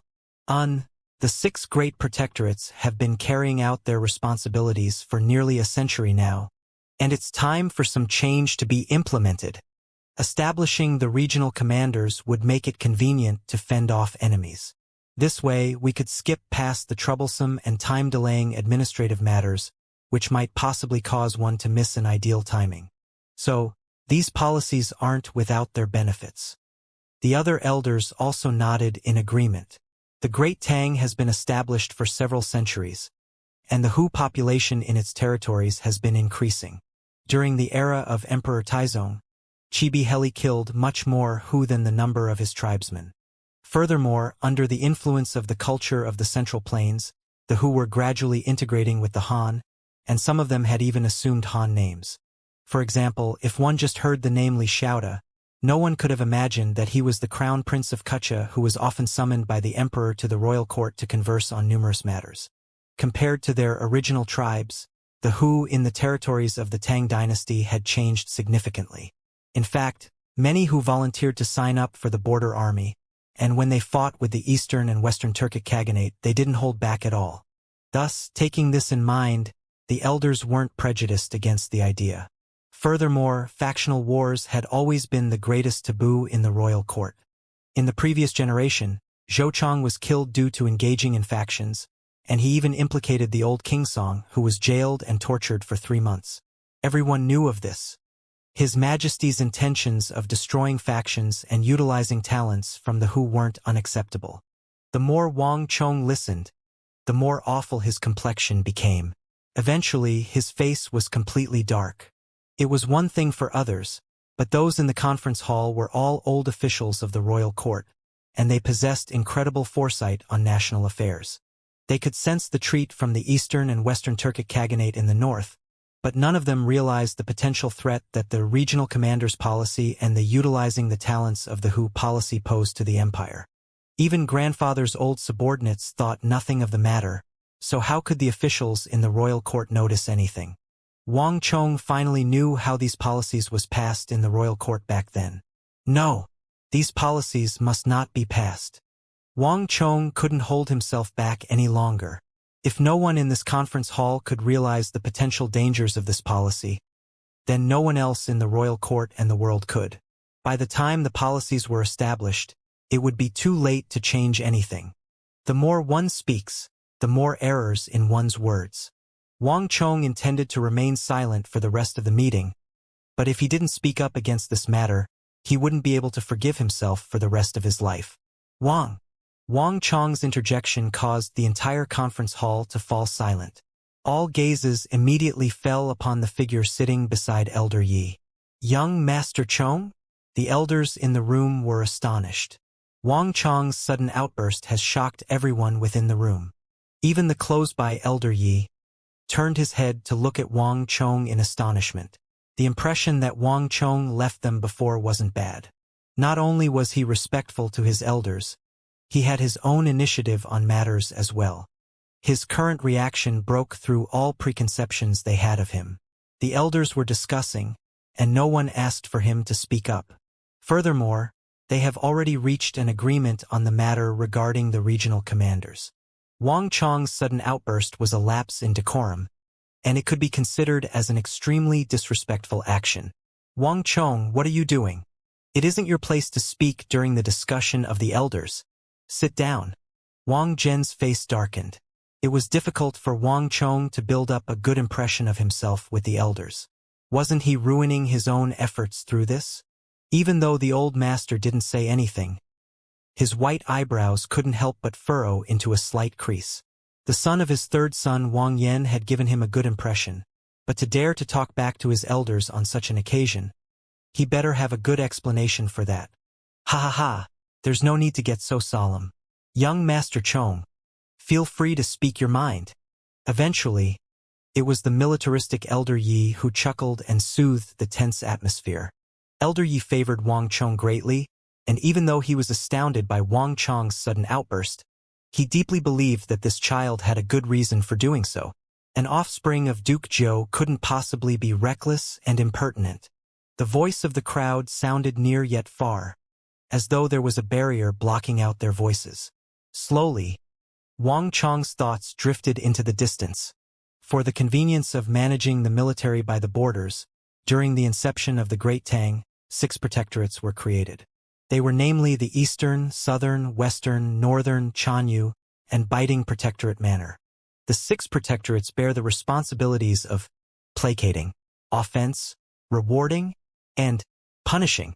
However, they were still considered as military organizations, and they didn't have the authority to interfere in the governance of the area. Through these 6 protectorates, the royal court suppressed the unrest caused by the surrounding nations, such as the Eastern and Western Turkic Khaganate, Yusang, the various countries of the western regions, Goguryeo, and the numerous barbarian tribes. However, the sage emperor was planning to replace the 6 protectorates with 10 regional commanders by the borders. The regional commanders would take on the existing responsibilities of the protectorates, as well as the governance of 2 surrounding prefectures. This changed everything. No one knew better than Wang Chong what kind of future awaits if this policy were to be implemented. Of the entire Central Plains and the 10 great regional commanders, the 6 strongest regional commanders of the north would land in the hands of the Hu.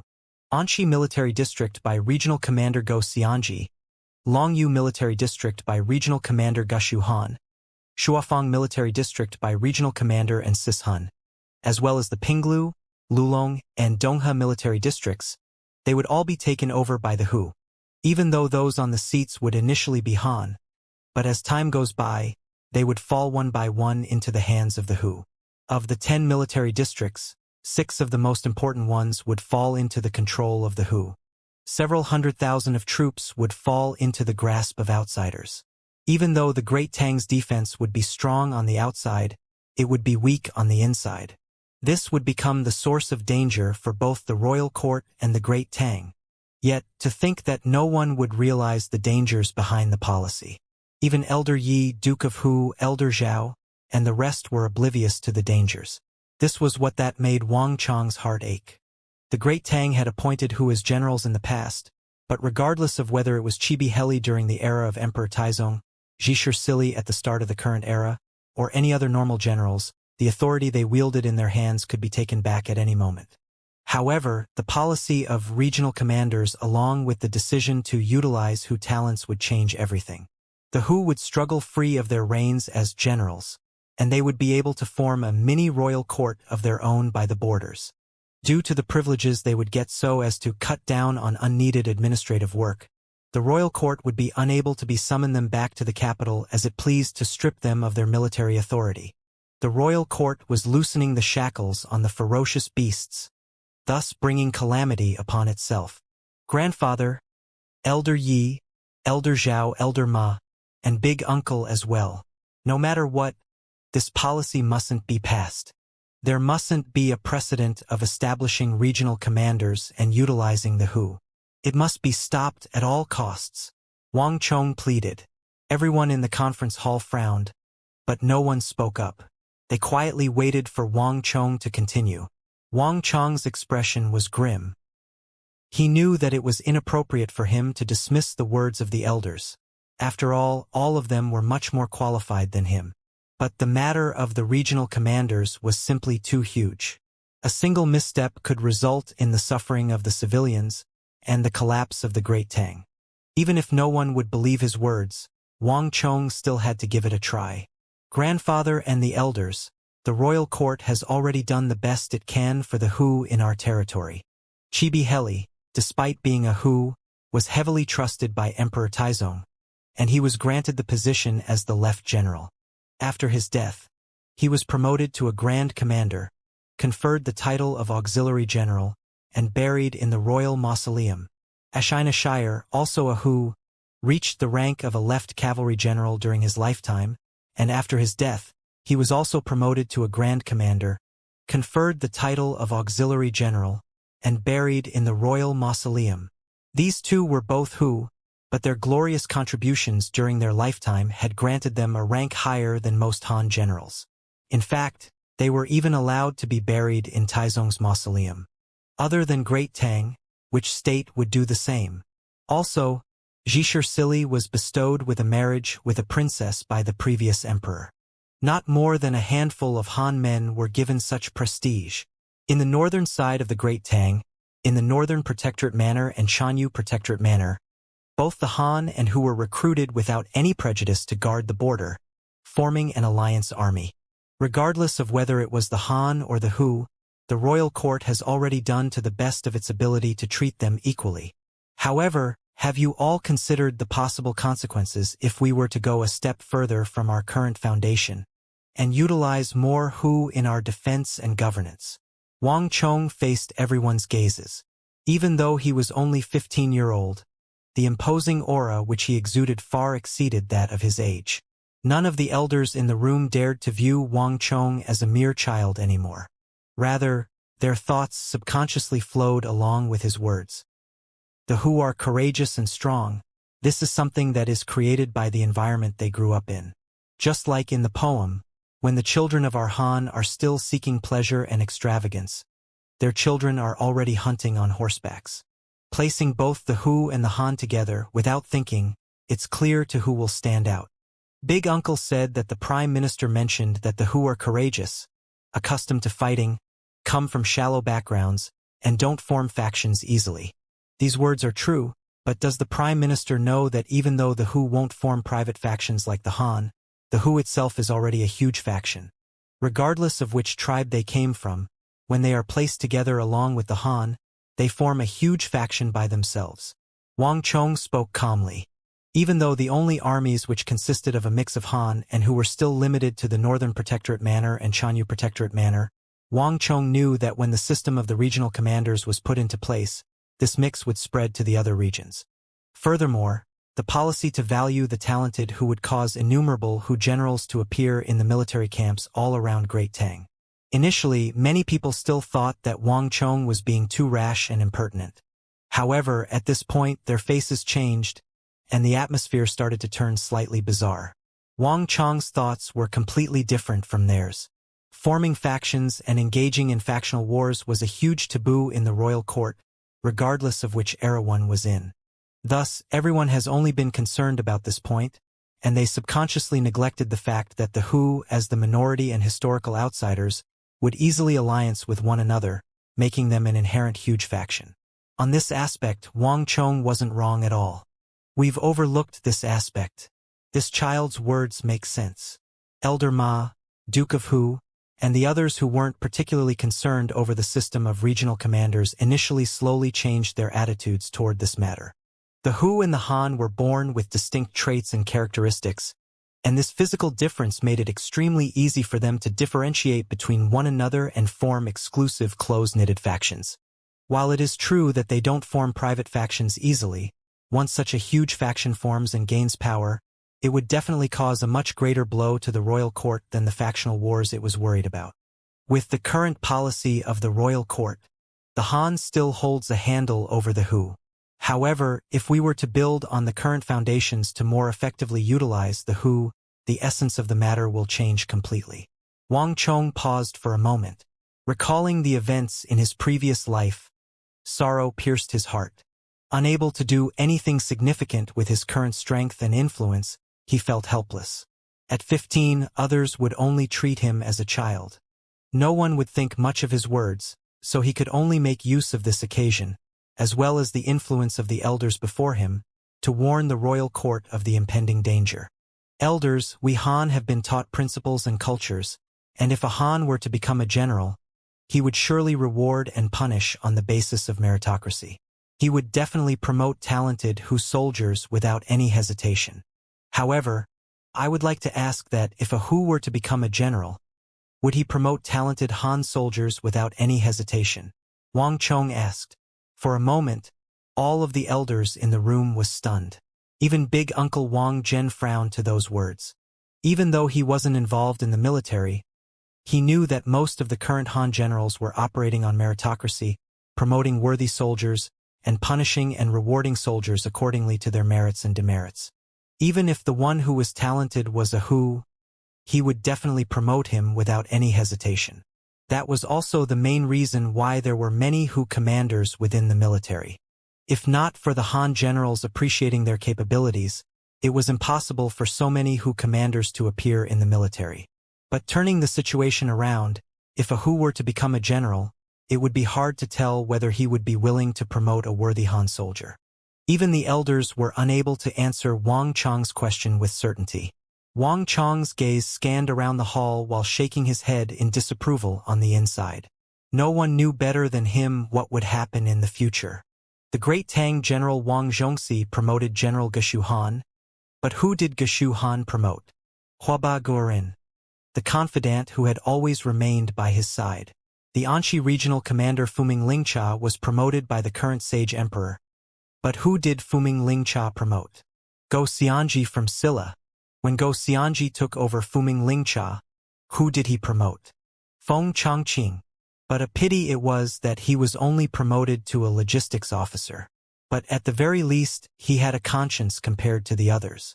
In the future, the Yuzhou regional commander, also the current Guazhou regional inspector Zhang Shogui, would do something even more earth-shattering.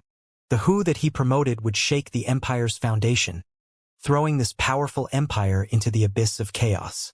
Innumerable civilians would suffer from the onslaught of war, and corpses would fill the empire. And this was all built on the foundation of the policy of promoting Hu talents. Utilizing Hu talents would cause a chain effect of the Hu in the military promoting other Hu, resulting in an overwhelming amount of Hu commanders. Furthermore, the system of regional commanders would push them to the peak of their power, granting them to ability to bring calamity to the Central Plains.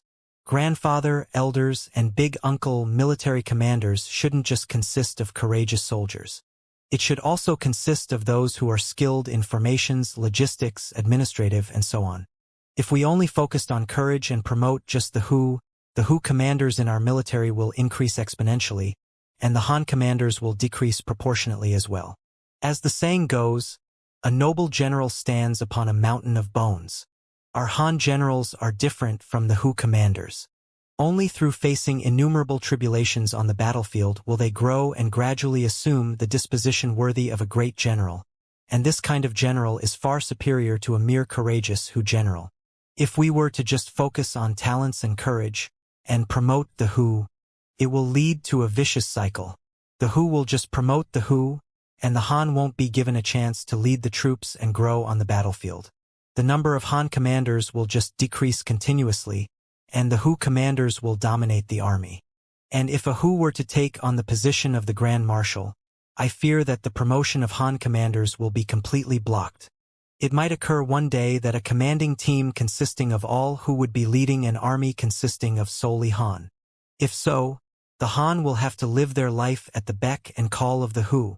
Not only so, the moment the system of regional commanders is established, If a Hu were to take the position of a regional commander, and a large surge of Hu commanders into the army were to occur, they will gain the power to refuse to obey the deployment of the royal court. In fact, they might even turn against the royal court. If so, our great Tang will become empty on the inside. I fear that we might be done in from the inside at this rate. If the Hu were to gather and cause chaos, who can stop them? If things go on, the royal court will lose control, and we might see autonomous military districts being formed. Wang Chong said sorrowfully. What? Hong Long. It was as though a bolt of lightning has struck through the huge conference hall.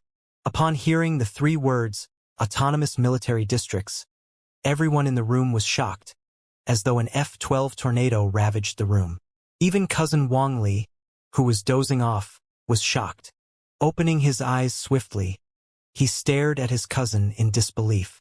Autonomous military districts being formed wasn't a small affair. If Wang Chong was right, then the entire Great Tang royal court was at stake. Pang! Pushing against the armrest of his chair, Wang Chong's grandfather abruptly stood up. His beard was trembling, and his robe was shaking. Without a doubt, he was extremely agitated.